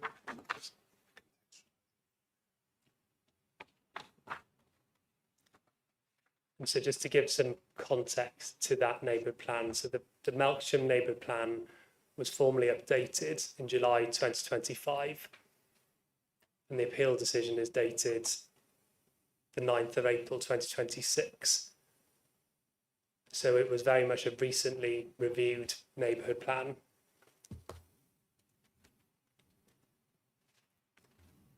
And then from paragraph 39 of the decision, the appeal inspector reviews the context of the neighbourhood plan in relation to meeting housing needs. And just I'll go directly to your points. So in terms of the wording of paragraph 14 and the term likely, in that instance, the inspector concluded very firmly that likely does not and cannot mean absolute. And it then goes on to state that it does not place a firm bar against development going ahead, even if counter to a neighbourhood plan that meets the tests in framework paragraph 14. So I think that's a very useful recent reference, just in terms of that specific point. So paragraph 43 of the Melksham decision. So in terms of directly responding to your question, and to come back in terms of whether paragraph 14 is engaged in this instance, I'll come back to that, but I think that is very clearly showing that likely does not mean a clear firm bar against development going ahead, even if paragraph 14 was engaged. Mr. Whitehouse, so it might be a good time to bring you in. What should I make of this recent appeal decision? Only a very brief response from me. Just say that clearly the NPPF paragraph 14, the word likely is there. That does provide a value judgment to be made. Just to say in regard of the appeal decision given, every application is assessment. So merits, the inspector made a decision there acknowledging that value and planning balance was needed. However, they did also note that the Henfield neighbourhood plan, the neighbourhood plan in this appeal made housing allocations on the basis that the emerging local plan would be required to meet wider housing need. And my very brief reading of this appeal is that at the time of determination, the council had been advised to withdraw their emerging local plan. My point is less so the technical points there, but more that each appeal is assessed on its own merits. That is a value judgment and a planning judgment made for each application. In this instance, we have looked at the application as a whole. We've looked at the Henfield neighbourhood plan. It's delivering its sites, it meets its need, and we have made the plan decision that whilst there clearly could be circumstances in which that balance would go towards an approval, that is not the case in this instance, and it's the council's view that the harm of undermining the Henfield neighbourhood plan would significantly and demonstrably outweigh the benefits in this instance, acknowledging that there are circumstances where that wouldn't be the case. Thanks. For a neighbourhood plan to sort of benefit from paragraph 14, it needs to A, have become part of the development plan 5 years or less before the date on which the decision is made, and B, contain policies and allocations to meet its identified housing requirement.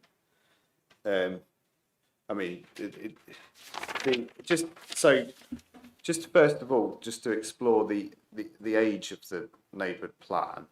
So it's less than 5 years old, and I'd anticipate that I would issue my decision before 23rd of June 2026. So I would expect that at the point my decision is made, the plan would still be less than 5 years old, even though that it would be quite close to that 5-year deadline.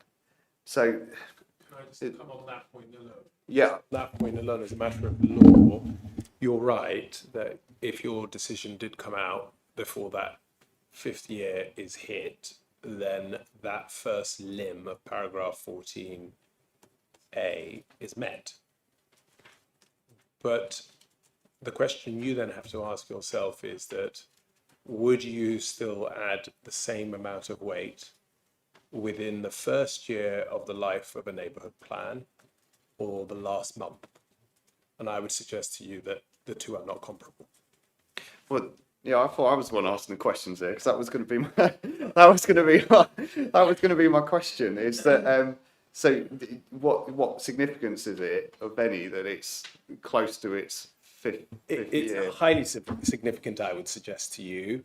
It's highly significant because it's dated the neighbourhood plan in a way that is very clearly indicative of it coming to the last days of the period in which it is afforded protection by the NPPF.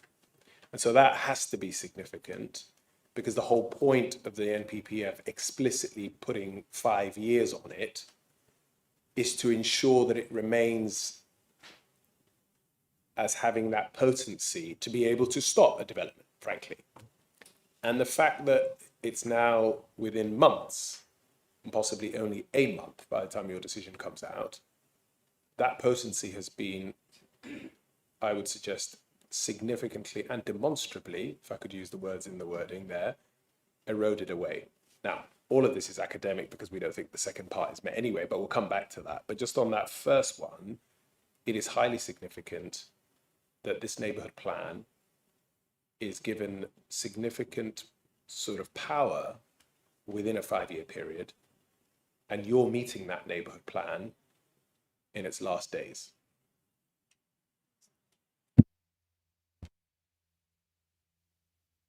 Yes, sir. I wouldn't I? But I would see the argument exactly in reverse. Because two things. Firstly, we have delivered within the first 5 years of the neighbourhood plan all and more of the housing that was approved. Secondly, we have delivered to Horsham a draft update of the neighbourhood plan, which they're understandably somewhat preoccupied at the moment with their local plan, but it's not like we've been sitting idly by. So we have got a draft sitting with Horsham. My view is that we have clearly delivered on the neighbourhood plan. So should that carry more weight that we've delivered on it than an aspirational first year of a neighbourhood plan? That, yes, may have some longevity to it, but actually is, if you like, unproven. So what stage is the neighbourhood plan review at? We as a parish council have completed our review, and we've sent it to Horsham for to obtain their views as to whether it's a fit for purpose.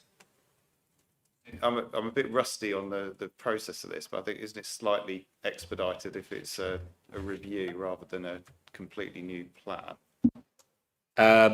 Yes, I mean, our view is that the changes are moderate and it will need to go to examination, so there will be a gap between the 5-year mark and the, if you like, adoption after examination of a refresh. But it's not for want of the parish council, actually wanting to deliver for the community. Mr. Whitehouse, are you able to help me out here? So are you aware of what, from the procedural side of things, where the neighbourhood plan review is at? I'm not in any depth, sorry. I think all I could really say is that it's not something I've reviewed personally, and it's not something that's been through examination. So at this stage, I think that serves to show the community aspirations to engage in the planning process. But as a document in itself, it's not something that we can rely on for this appeal. But as I say, it does show that Henfield engaging with the planning process and wanting to engage in the plan-led system. I'll come back to you. So what work? Could you? Sorry, can I just add that the review doesn't include additional housing targets, not least because we have taken the 2 sites that were in the local plan allocated to Henfield, and those have been approved in the interim. So we had our original target of 270 houses. We've had another 123, I think it is, through the 2 sites that are in the draft local plan. We didn't approach Horsham for revised housing targets. So it is a modification of our policies. Okay. To make better planning decisions. Yeah. Okay. Thank you. Comment very briefly on 2 things. One is the question that was asked earlier about, well, we have delivered to date and therefore shouldn't that count for something? And I think it's a very fair challenge. In the Melksham decision, at paragraph 43, the inspector says, talking about a relatively recently made plan. He says, I also note that development has been coming forward in Melksham, but the council's housing land supply shortfall is acute and county-wide. Action to address that needs to be taken now through the provision of housing on suitable sites. So the answer to the question that was asked earlier is quite simple. The power within a neighbourhood plan, notwithstanding the fact that it has to be made within the 5 years and have allocated sites, but that power is fundamentally undermined when you have a local plan that's out of date and isn't meeting the need county-wide or district-wide, wherever you might be. And so that's the challenge for this neighbourhood plan, is that despite what it's done to date, and I can understand many of the local community in Henfield might think they've done their bit, but the reality is the rest of Horsham hasn't. And that's what we're dealing with here. If I may respond, sir.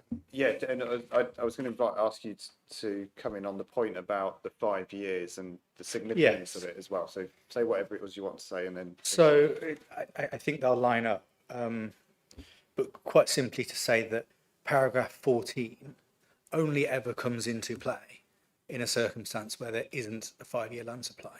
We wouldn't be having this conversation if there was a 5-year land supply. So paragraph 14 requires Henfield to meet its needs. That's the wording. And the fact that the authority district as a wide cannot currently meet a 5-year land supply is a given, because we wouldn't be here if it could. So I think it's a somewhat flawed argument to argue that whilst Henfield may meet its need, there is a wider need, because yes, that's why we're here. That's why paragraph 14 is in play, and paragraph 14 seeks to provide these protections even in these circumstances. Just to say, if you accept that argument, that's legally wrong. If you want to hear from us, that what Mr. White has just said isn't actually legally. Well, you'll have to explain to me. I'll explain to you. What he is suggesting is that paragraph 14 and a recently made neighbourhood plan would still have potency and power to lead to a refusal, regardless of whether or not Horsham as a whole doesn't have a 5-year housing land supply. And that's categorically wrong. And you just have to read that Melksham decision to understand why. The reality is that even if, as that inspector made clear, even if the neighbourhood plan in Henfield was delivering, you cannot turn a blind eye, close your ears and ignore what's happening county-wide for precisely the reasons what that inspector put it. So to say that Henfield has done enough, they've delivered on their neighbourhood plan, and therefore I'm satisfied that paragraph 14 is enough to refuse the proposal, whilst ignoring what's happening county-wide, would be a legal error. Thanks. You're welcome to come back on that or move on. But particularly, just going back to the original question, which was about what relevance is it that the age of the plan, that it, it's about to hit that 5-year date. If you'd like to say anything on that. I think the only thing to say there is that, yes, the plan is still in date. It was made in June 21. At the time the application was submitted, there was 18 months left on the plan. At the time of the council's determination of the application, there was a little over a year. And as you say, it would remain in date, presumably by the time a decision was issued on this appeal. And then just to note that paragraph 14 says 5 years. It doesn't say 5 years or near to. It says 5 years.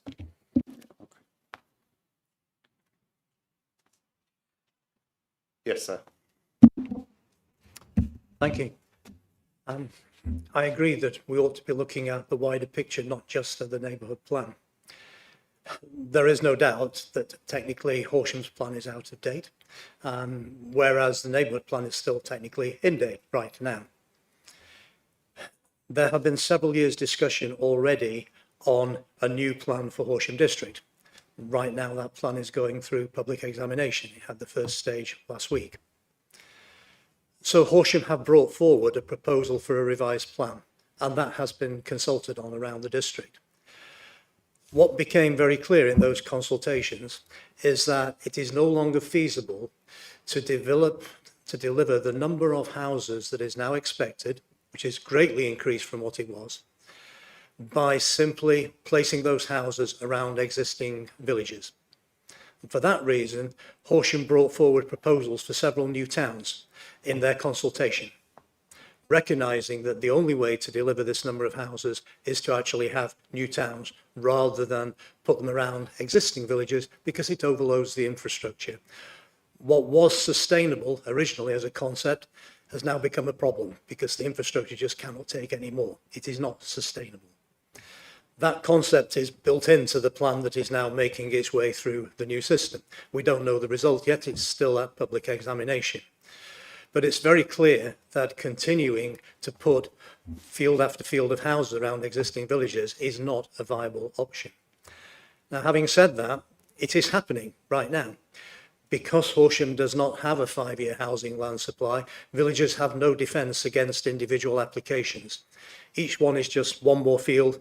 It's an incremental difference. It's not a showstopper by itself. We've had 2 of those in the last few weeks.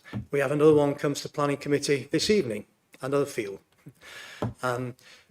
All around Henfield, there are fields that are at some stage in the planning process, whether it's early stage being brought forward by a landowner or at very late stage, like as this one is. There is no strategy behind which ones come forward first and get accepted. And the whole idea of giving local people the ability to guide development in their area, which is what came out of the Localism Act and the idea of neighbourhood planning, is under threat because of this random speculative development of individual fields rather than a plan-led approach.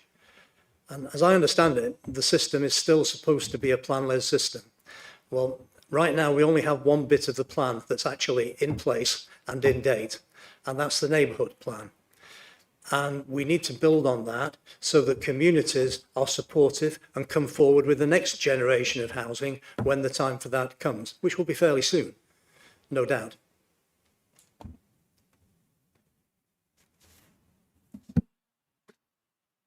So beyond this 5-year period, so the consequence of this, once we get after 23rd of June 2026, they'll just, if assuming the paragraph 14 applies, but then after that period it wouldn't apply any longer. So they would, presumably until the local plan review is completed. Yeah. So no. You have to look at A and B together because it says and. I was trying not to combine the two because of the way you asked the questions. But let's say that we went past that period to just work through your question. And let's say the review was to come forward quick enough soon after the June date, for example. That review would only have power if A, it was adopted pretty quickly, and B, it had sites to allocate. Then there'll be a different debate about that. But I think for our part, our case is really simple, which is to say A and B do not apply in this case. Even though A applies in time, you have to take into consideration the fact that time is running out and more or less has run out. But more fundamentally, B is the question here that is more fundamental.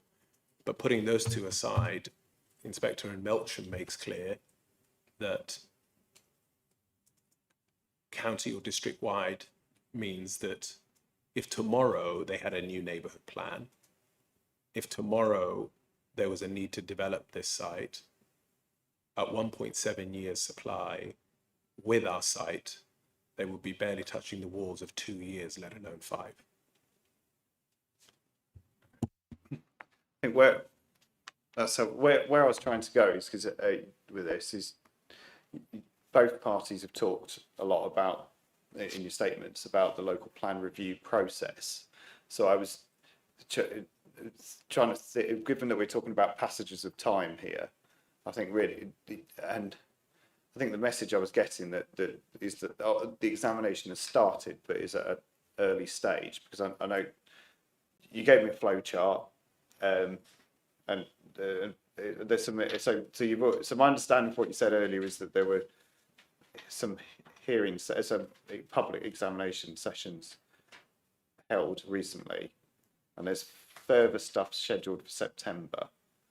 So I suppose trying to work out whether the timing here, what significance that is for the for you know how I throw this in the balance around the 5 years. I think we have a 1.7 year housing land supply. There's no getting around that. That's what we have. And we also, for the second point of tilted balance, past delivery falls below 70% is the threshold. I think it's 62. So tilted balance kicks in either way you look at it in that instance, for paragraph 11. For the emerging plan progressing, examinations have commenced. A lot of work has been done already. Recommencement hearings took place last week. They discussed housing needs trajectory. There's an awful lot that they are working through. The councils now will go away and relook at housing need and look at the spatial strategy and how any outstanding housing need could be met in time for the next round of hearings in October. So it'll be at least October until anything substantial towards weight that could be provided. If you would like, I can provide a more public timeline towards the end of May once that's been through our council. At the moment, it's not something I can make available publicly, but I'm more than happy to provide that to you, but it wouldn't be until the end of May. I think in short, though, that plan is progressing. There is an avenue towards meeting housing need, but at this stage, that is still relatively early stages, and with the next round of hearings in October. Yeah, so I think it sounds like there's still quite some time before the out of date plan is replaced by one which is up to date. That until you get out, it's going to a long way off before you're not. It would likely be early next year, and to be frank, there would still be some recovery time after that as well. So there is no immediate fix to a 1.7 year housing land supply. It'll take some time for the council to recover from that.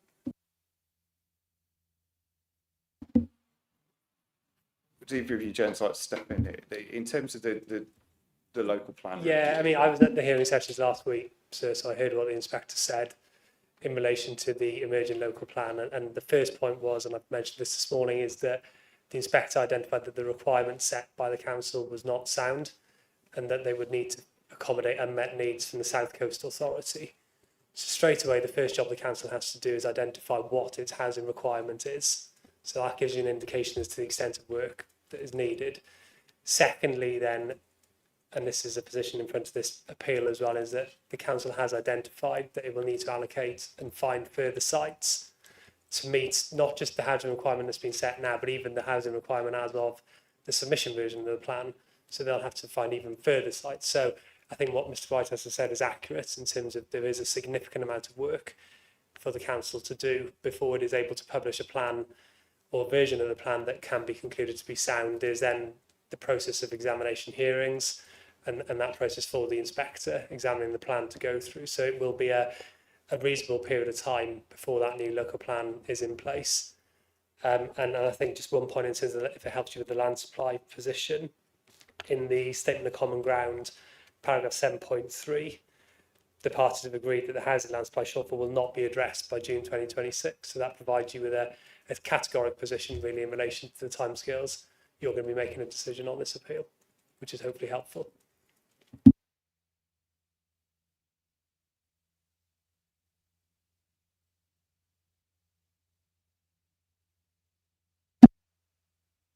I'll stick with you. Sorry, the button didn't work properly then. just to go back then to the neighbourhood plan, and so in terms of the housing requirements, and something you picked up from your statement saying that it doesn't reflect the standard method, and I picked up that the council had, explained, and it actually provided a copy of the report, and it explains the various different data sources that we use to come up with that housing requirement figure, the 270 that is set out in the neighbourhood plan. So, what significance is that for me, whether or not the housing requirement reflects the sort of current way of working out housing numbers?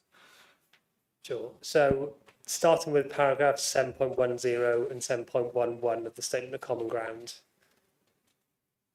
Within those paragraphs, it's agreed between the parties that the minimum local housing need for Horsham is significantly higher than the adopted local plan housing requirement. And it's also very notable that the local plan was adopted in 2015. So that requirement was set 11 years ago, based on the need at that time. Then at paragraph 6.39 of the Council's hearing statement, it identifies that the neighbourhood plan spatial strategy is fully aligned with the adopted Horsham district planning framework. And then subsequently in the hearing statement, going back a couple of pages, at paragraph 6.27, so again, this is the Council's hearing statement. The Council stated that the Henfield Neighbourhood Plan examination concluded general conformity with Horsham District Planning Framework Policy 15. Now that was based on a dwelling figure of 800, or housing requirement of 800 dwellings per annum, again adopted in 2015, and this compares to the current local housing need for Horsham, which is 1,322 dwellings per annum. So I think on this basis, what is clear is that the Council accepts that the development plan for Horsham, which would include the Horsham District Planning Framework and, by association, the Henfield Neighbourhood Plan, because the Council's accepted that it is fully aligned with the Horsham District Planning Framework, falls significantly short of meeting housing needs within Horsham District. And so in terms of paragraph 14, criterion B directs to paragraph 69 of the framework. And paragraph 69 is clear that housing requirement figures should be based upon an identified housing need. That is clearly not the case in this instance, because the data, the Horsham District Planning Framework, which has then informed the Henfield Neighbourhood Plan. So that is the simple case from our point of view in relation to meeting need.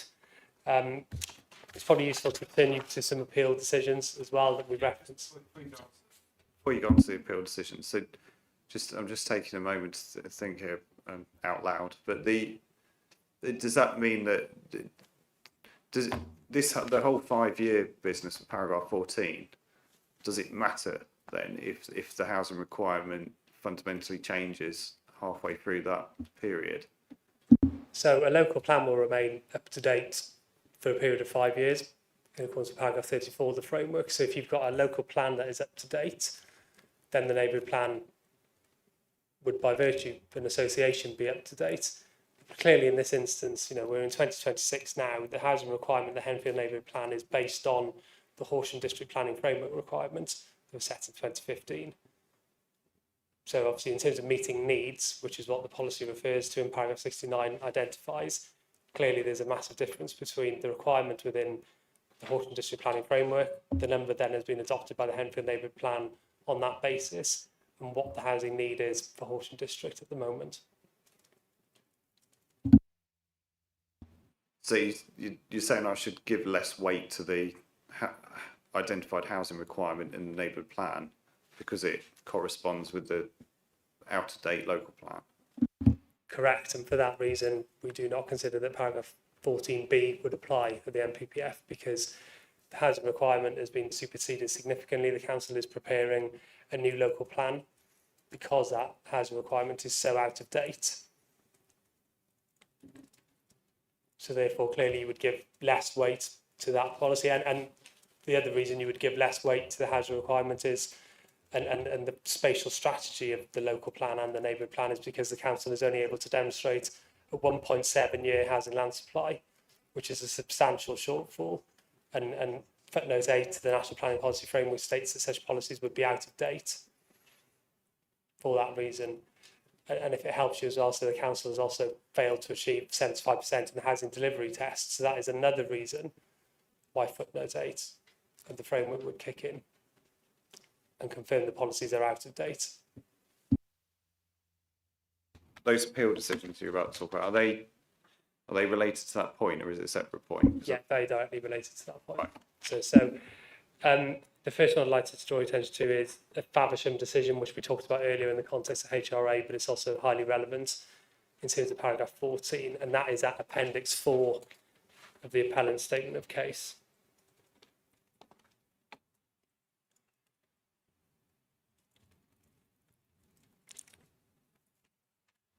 So for context, in Faversham, paragraph 8 of the decision explains that the neighbourhood plan was made in December 2024.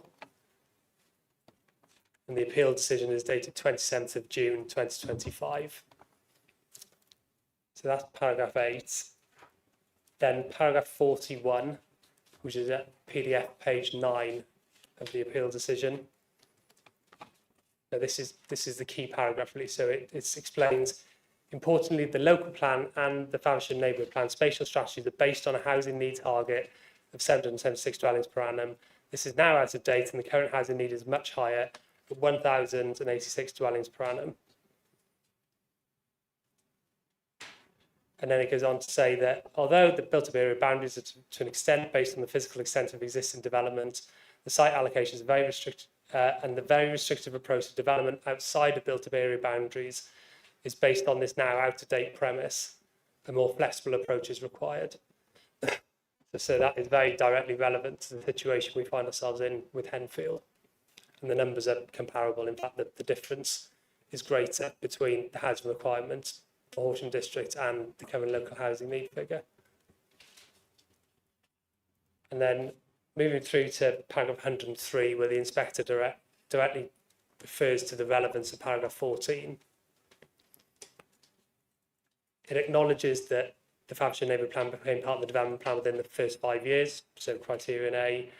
However, it contains policies and allocations that would only meet a housing requirement that does not accurately reflect up-to-date housing need.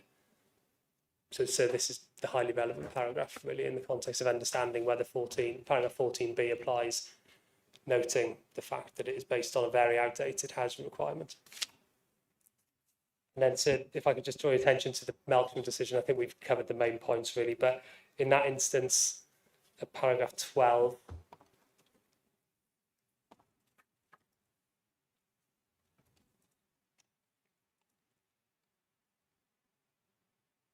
the inspector discusses the housing land supply shortfall within Wiltshire.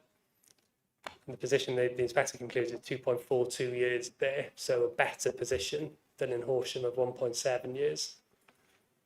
And in paragraph 12, the inspector states that it is inevitable and accepted by the council that permission for housing will need to be granted on unallocated greenfield sites. And we've already talked around paragraph 43 in the relevance of the Melksham neighbourhood plan delivering, and that would still not address the housing land supply shortfall. Okay, thank you. Mr. Whitehouse, is this the situation that's being described in this Faversham appeal? Is that around the housing requirement of the neighbourhood plan being treated as out of date? Does that sort of reflect the circumstances of what I've got in front of me here? So, without commenting directly on that appeal text, I haven't read it in depth enough to comment directly on paragraphs. However, taking the point from the appellant, we are referring to paragraph 14 because of the absence of a 5-year land supply. That paragraph requires Henfield to have allocations to meet its identified housing requirements. What the council's appeal statement and with the appendice for the examiner's examination report for the Henfield Neighbourhood Plan sets out is that in 2017 and then examined in 2020, the Henfield Neighbourhood Plan calculated its own housing need for the plan period, so for the 5 years which we are still within, using ACOM-derived housing needs assessment. This was advocated for by locality and estimated housing using 5 sources, which did include reference to the Henfield local plan, the Horsham local plan, but was then independently examined at the point at which the plan was made, and that the examiner's report is set out there for you. So at that point, the neighbourhood plan examiner established and accepted the 5-year housing requirement for the Henfield plan area. And just with regard to the appeals submitted by the appellant in their appendices, just to note that appeals in appendices 6 and 7 both accept the neighbourhood plan housing requirement as set within the neighbourhood plan. They don't seek to re-examine that, or essentially to re-examine. And appeal 6 for Wantley's Lane, is it, specifically emphasises at paragraph 71 that the hearing in question, or today's appeal, is not a forum in which to re-examine the neighbourhood plan or housing requirements. So what we need to do is take the housing requirement as examined at the time of the neighbourhood plan, which was 270, I believe, which for the clause of NPPF paragraph 14b, that would be the housing need there, which Henfield has demonstrated they've met. Just to touch very quickly on the appellant's point with land supply and standard method of calculating housing need, to note that the current method would require, I've got here 1,338 dwellings per annum. Now that is the method used for housing land supply for 1.7 years, which is where we find ourselves, and it will be used for new style local plans. But for the emerging local plan, that is still proceeding under the old style, and that plan won't be required to meet the new standard method. I think we're in danger of re-examining every plan along the way. And actually what we've got is an identified Henfield housing need for the Henfield area, which was examined at the time the plan was made, which is 270, and that's the basis on which the plan was made. And they're delivering that. But isn't the new local plan, isn't it, we said earlier around to be the standard method plus extra cross boundary? So, and apologies, it gets confusing here, and I will confuse myself talking about it. But the emerging local plan is proceeding under the old system, and that housing need has been set at 1,049 plus headroom, and then the inspector has asked the council to go away and look at the south coast and what needs adopting there. That 1,049 takes into account Horsham's need and also meeting half of unmet need in Crawley. So that's the current local plan. To complicate matters, the council is required to start a new local plan, a second one, and they're required to start those for the March 2026 regulations. They're required to start that by 30th of June, and that will be a long process, which will then look to step up towards new style current housing need. So it would appear unreasonable to ask the Henfield plan 4 years ago to preempt the housing need of today, which is why the council has taken the view that the examined housing need at 270 would be the reasonable figure on which to judge paragraph 14.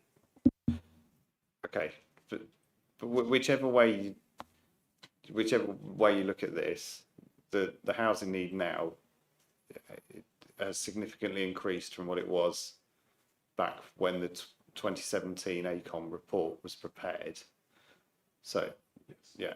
So Yes, that's, absolutely. However, paragraph 14 requires it to meet identified housing need for the plan period, which it did. And that, for that plan period until 2031, housing need was 270, and that's the need that's being met. It's not trying to meet anything past that point, which is what we'd be looking at with new figures now.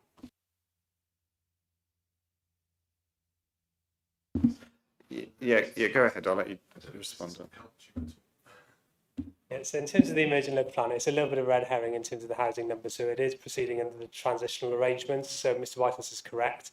It has to meet the housing requirement at the point it was submitted. However, under the transitional arrangements, it has to commence a review immediately because it doesn't get anywhere near meeting the local housing need for Horsham. So that's the context of the emerging local plan. And it's really important to distinguish between requirements and need in this instance. And as I indicated, paragraph 69 of the framework refers to need, which is where paragraph 14 directs. So need and requirements are different matters, but in this instance, obviously the emerging local plan is meeting a requirement that will still be significantly short of the housing need in Horsham district, and that is at paragraph 7.11 of the Statement of Common Ground. In terms of the neighbourhood plan, so I'm keen not to get too sidetracked by the emerging local plan because that's not for you to worry about. In terms of determining this application, it will not be in place, so this appeal. In terms of the ACOM assessment, that was obviously undertaken in, as you said, 2017. The council statement indicated, and that's paragraph 6.25, that it has been informed by DCLG household projections at its time, which was 2015, and the Horsham Strategic Housing Market Assessment of 2015. And then in terms of the ACOM report itself, hopefully there's a summary at the start because it's incredibly lengthy in detail, but paragraph 23 within that summary identifies the different scenarios or various different scenarios the council looked at in terms of housing numbers.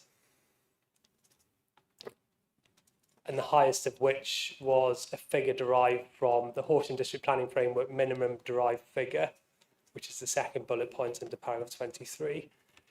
However, at paragraph 27, the report states that they've received explicit guidance from Horsham District Council that the local plan derived housing target for Henfield should be taken from the 1,500 dwellings to be delivered through neighbourhood plans in accordance with the settlement hierarchy. So that's paragraph 27 of the ACOM report.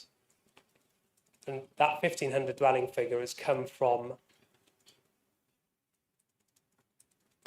sorry, I'll slow down slightly for you. That figure has come from the local plan housing requirement of 800 dwellings per annum. So essentially what has happened is the figure has been suppressed and reduced by virtue of the fact that the local plan, the adopted local plan, is identified as part of meeting the 800 dwellings per annum requirement. 1,500 of those dwellings should be met through neighbourhood plans. So that has clearly suppressed the housing requirement or the housing assessment undertaken in support of the neighbourhood plan. So everything that we've talked about previously is clearly highly relevant in terms of the relevance of the adopted local plan dating back to 2015.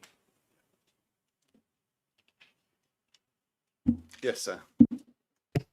Yes, I'd like to just put a different take on this, really, because I get that the appellant's representatives actually saying, okay, that we're working off a local plan that was devised in 2015.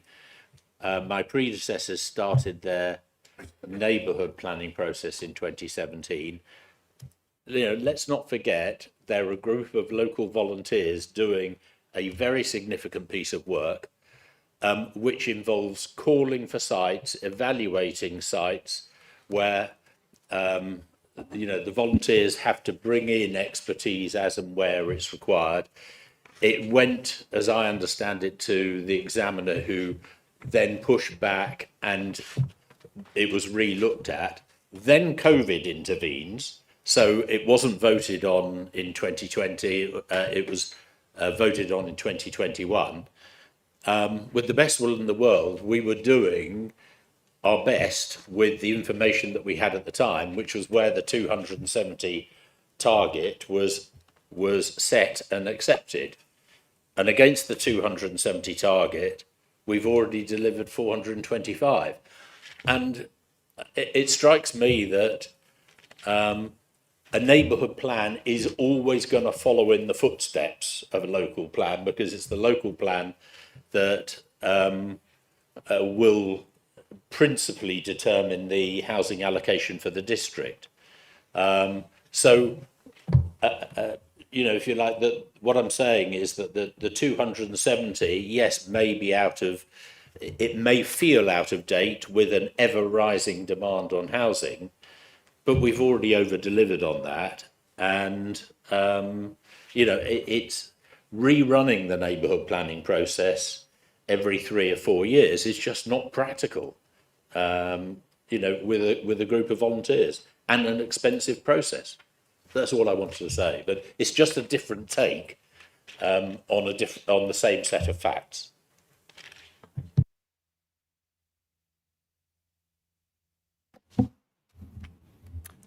Thank you. The first point I want to make is that right now, Henfield has well over 400 houses with approved planning permission, which can proceed and can be delivered within the next 5 years. So the actual contribution to reducing the housing problem is underway and continuing. The second point, my understanding from the inspector last week in the public examination was that the timeline is that Horsham should be able to consult on new sites over this summer with a view to coming back with proposed allocations in September for the second part of the hearing.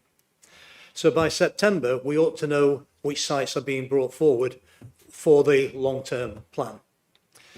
I think it's quite important not to preempt and potentially undermine that plan by making quick allocations now on the basis of which application we happen to be looking at. As I say, there's another one tonight. So it would be very easy to pick a site here, a site there, and then find they don't actually agree with the spatial strategy at all.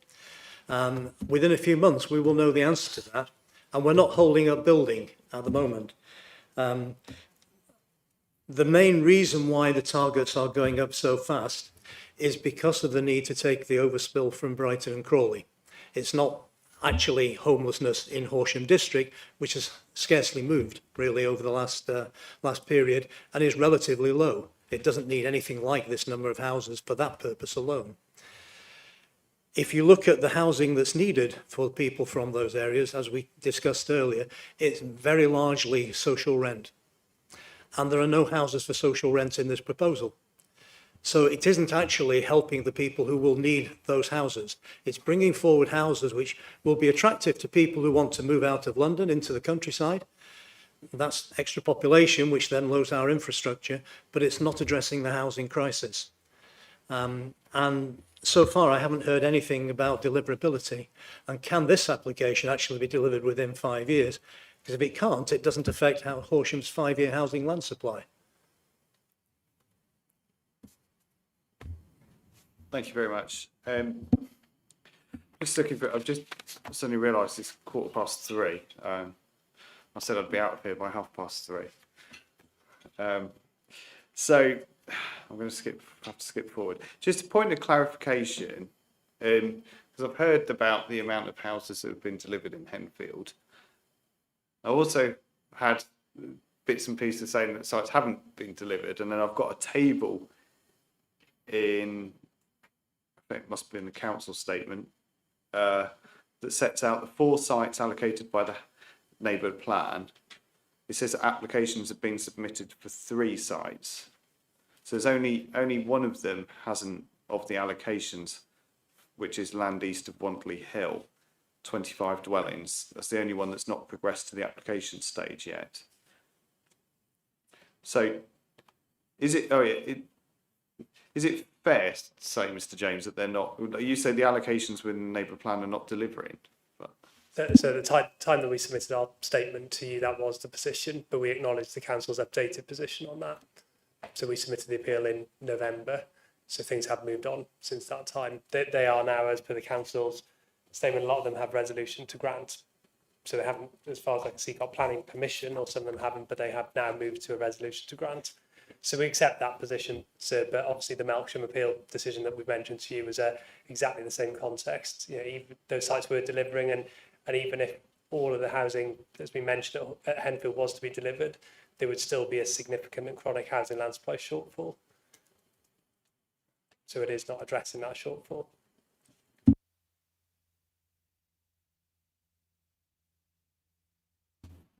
I think just to finish up, because I do still need to talk about planning conditions. How big are these security guards? I think if we needed another 15 minutes, we could have it. I'm sure they're taller than me. Most people are. So just I think where I need to get really clarity here is just picking up on the point about the paragraph 14 shouldn't apply here. I think there's a discrete difference between it, you know, it applies but it balances out one way or the other, and that it absolutely shouldn't apply. So I think I'd just like to go over that again, the reasons why you think it doesn't apply in this circumstance. So within paragraph 14b, it refers to paragraph 69 of the National Planning Policy Framework.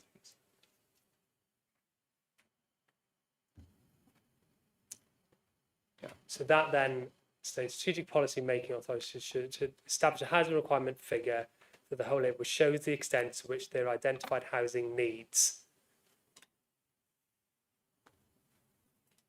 including accommodating any unmet needs from other authorities, can be met. And what is entirely clear here is that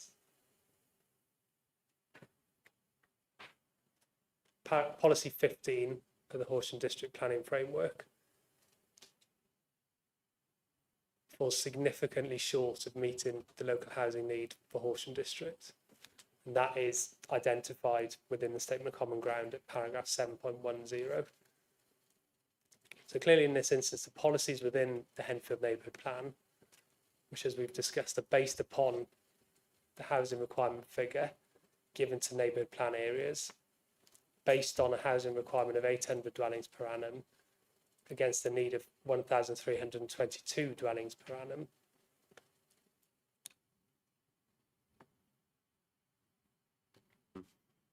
Clearly, the neighbourhood plan policies do not meet that requirement of the framework. Okay, yeah, it's helpful, thank you. Okay. Does anyone have any final comments on this main issue? I'm going to start over on the right. Look, Mr. Whitehouse. Just to highlight that it's clear that MPPF 14B is an area of disagreement between the two parties.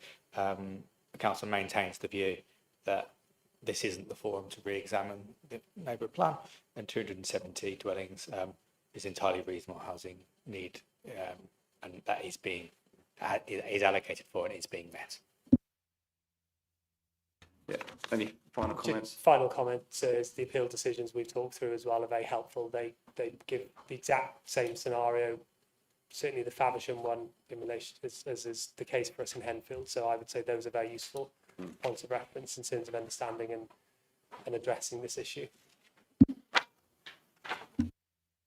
Yeah, you've given me a few others as well, haven't you? Wandleys Lane, Fontwell, land east of Stratford Road, and north of Mickleton Road, Honeybourne. So those are certainly relevant decisions. So I think the two very helpful ones that are very directly relevant to this are the Faversham decision and Melksham. Those are the two most helpful, but I'm sure the others will be of assistance as well. Yeah, okay. Okay, so I go through a list of the things that you're going to need. Will we need to get back to you on, or did you want to do that by email?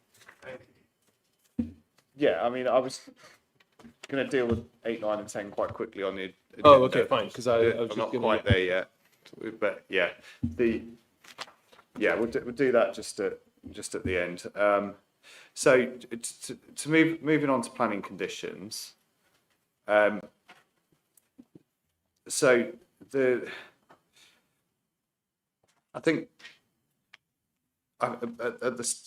we've already talked about the plans condition and the ones which should be secured via condition at the beginning. So did you say the parameters plan should not be conditioned or should be conditioned? No, it should be. So it wasn't mentioned in the council statement, but whilst producing the statement of common ground, we've agreed a list, which is at the top of my head, I think it's paragraph 5.10. I'll just quickly double check.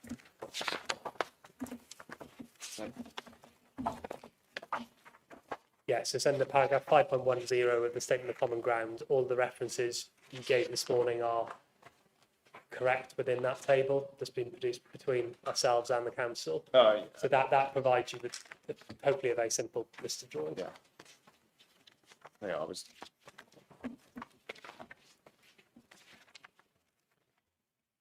because I was looking at the one on page 25, but doesn't have. But yeah, that's really helpful. Thank you. Apologies, sir. Can I just step in? Yeah. The parameters plan PL03 revision D, should that not remain within condition 2, which requires broad accordance? Because it wouldn't be an approved plan we want delivering as is. It would simply guide the reserved matters. So I'm just nervous of putting that in condition 1 for approved plans. Sorry, yeah, just I agree with that point. So just making sure that plan was included, but I think included that's as a second condition. Yeah, that makes sense. Right. So the condition 9 is a pre-commencement condition about it relates to Great Crested Newts. Can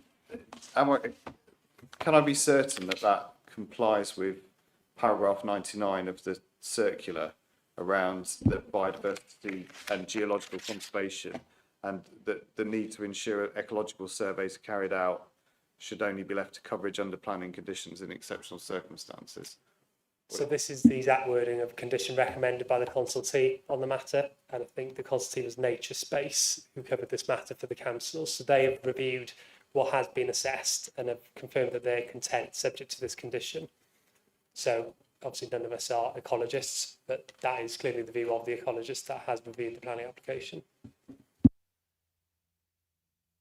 I suppose because some work has already been done through the ecological assessment, hasn't it, in terms of identifying the prevalence of newts in the area. Yeah. Correct, yeah, it's just broadening that search beyond prior to commencement. So yeah, it just absolutely confirms for the avoidance of doubt that will be covered. Sir? Could we ask that the ecological assessment, when it's performed, addresses the known red list species that are present in the area, because often a standard ecological assessment does not?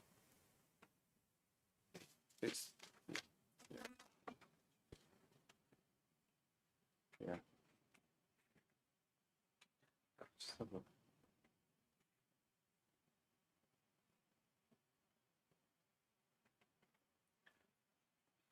Because, paragraph 22 requires, condition number 22 requires that works be carried out in accordance with the ecological appraisal. I mean, these things have a lifespan on them as well, don't they? In terms of the resurveying. Yeah, it's likely there may need to be a resurvey prior to a reserve matters application. But obviously that, at the moment, the condition covers what has been assessed as part of the planning application, which is all within date and robust. So there's no further requirement at this stage.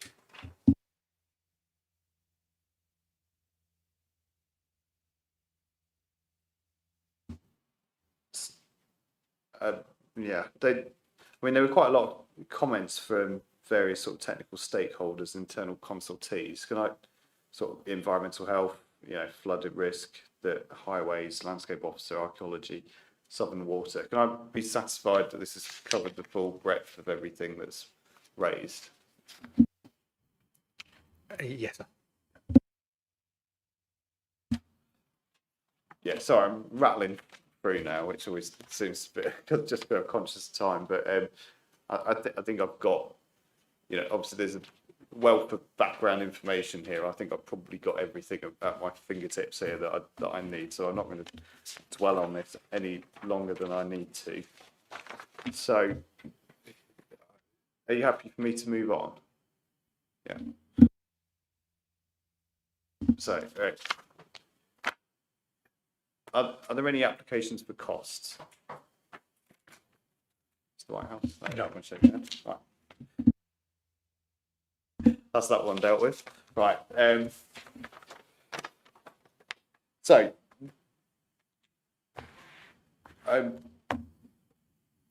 really that sort of concludes everything really on the agenda. So the final points really are to in terms of the arrangements for the site visit. So I mean, it was raised around highways issues. So I'm quite happy to walk around the local roads in the area, sort of Charlwood Drive, and so I can do that. Are you happy for me to do this unaccompanied? We're happy for unaccompanied, yes. So I found my way there last night, so I'm sure I can. But I have permission to go on the site from the landowner, do I? Yes, you do. And as I mentioned this morning, so the access into the site is along Furness Lane, which is to the south of the site. You go up, there's an obvious track that goes north and then goes west into the field. And then there are crops on the field, but there is a space around the perimeter. So yes, that is fine. Okay. Is it worth you just indicating to the members of the public that you're not to be approached or spoken to? Yes, so I won't be. If I bump into anyone when I'm outside, I will not be talking about the scheme or the site. The site visit is once the hearing is closed. The hearing is closed. I won't be receiving any more evidence, whether that's some things people say out loud to me or the written stuff, apart from the documents that we're about to discuss in a moment. So I will not be engaging in any conversation with anyone about the appeal scheme. So it's my intention to go and do that after we close here today. So I'll be doing it this afternoon. Is there anything other than the parking and highways issues? Are there any other specific things that you would like me to have a look at when I'm on site? From our side, so it's just a walk from the site into the town centre. Yeah. Which I'm sure you would have been noting of doing that. And you can obviously get to the existing dwellings on the western edge of the site. So understanding the walk from there to the high street. Nothing specific, no. Okay, so in terms of the documents that we were, the point you were about to make, Mr. Mohammed, about the 106. Three outstanding things. One is for us to get together and discuss the section 106 and to see how much agreement we can make. If we can't, we can probably email you the version and a small common ground note that says this is our differences and this is how you should resolve it. You've given us 2 weeks from today to finalise, sign and send to PINS, and then a SIL compliance statement from the council. That's my list. I don't know if I've missed anything else. I think you also said the SDPAN document. You did say I should have a whole complete copy of it. Yeah, I think it's probably best to send an electronic copy if we do it. Just a procedural matter. When we issue a decision within the council, we make what section 106 is available for a period of 2 weeks prior to a decision being issued. I'm not sure what the procedure is in the appeal process, but just to flag that, I'm aware that there's been a judicial review previously with having section 106 not available in the public domain long enough prior to a decision. So I just wanted to check whether that needs to be made available for 2 weeks before any decision is issued. Maybe it's not, but I defer to you on that. I can help you with that, which is to say that the current version should be made available online now, and then the one that we agree and sign in exactly 2 weeks, if not sooner, should also be uploaded immediately. And I don't know whether your decision is going to come out within 2 weeks of that, but I doubt it. So that I think should cover it. So put the one that's currently available online immediately. When we agree it and send it to pens, that latest version should go online immediately. Yeah, I'll ask some questions. So it's the first I've heard of this. Yeah, it's an Isle of Wight case. Right, okay. I'll check with our, we've got the pins elves who deal with all our difficult questions, so I'll check that one. Right. Isle of Wight. I'll make a note of that.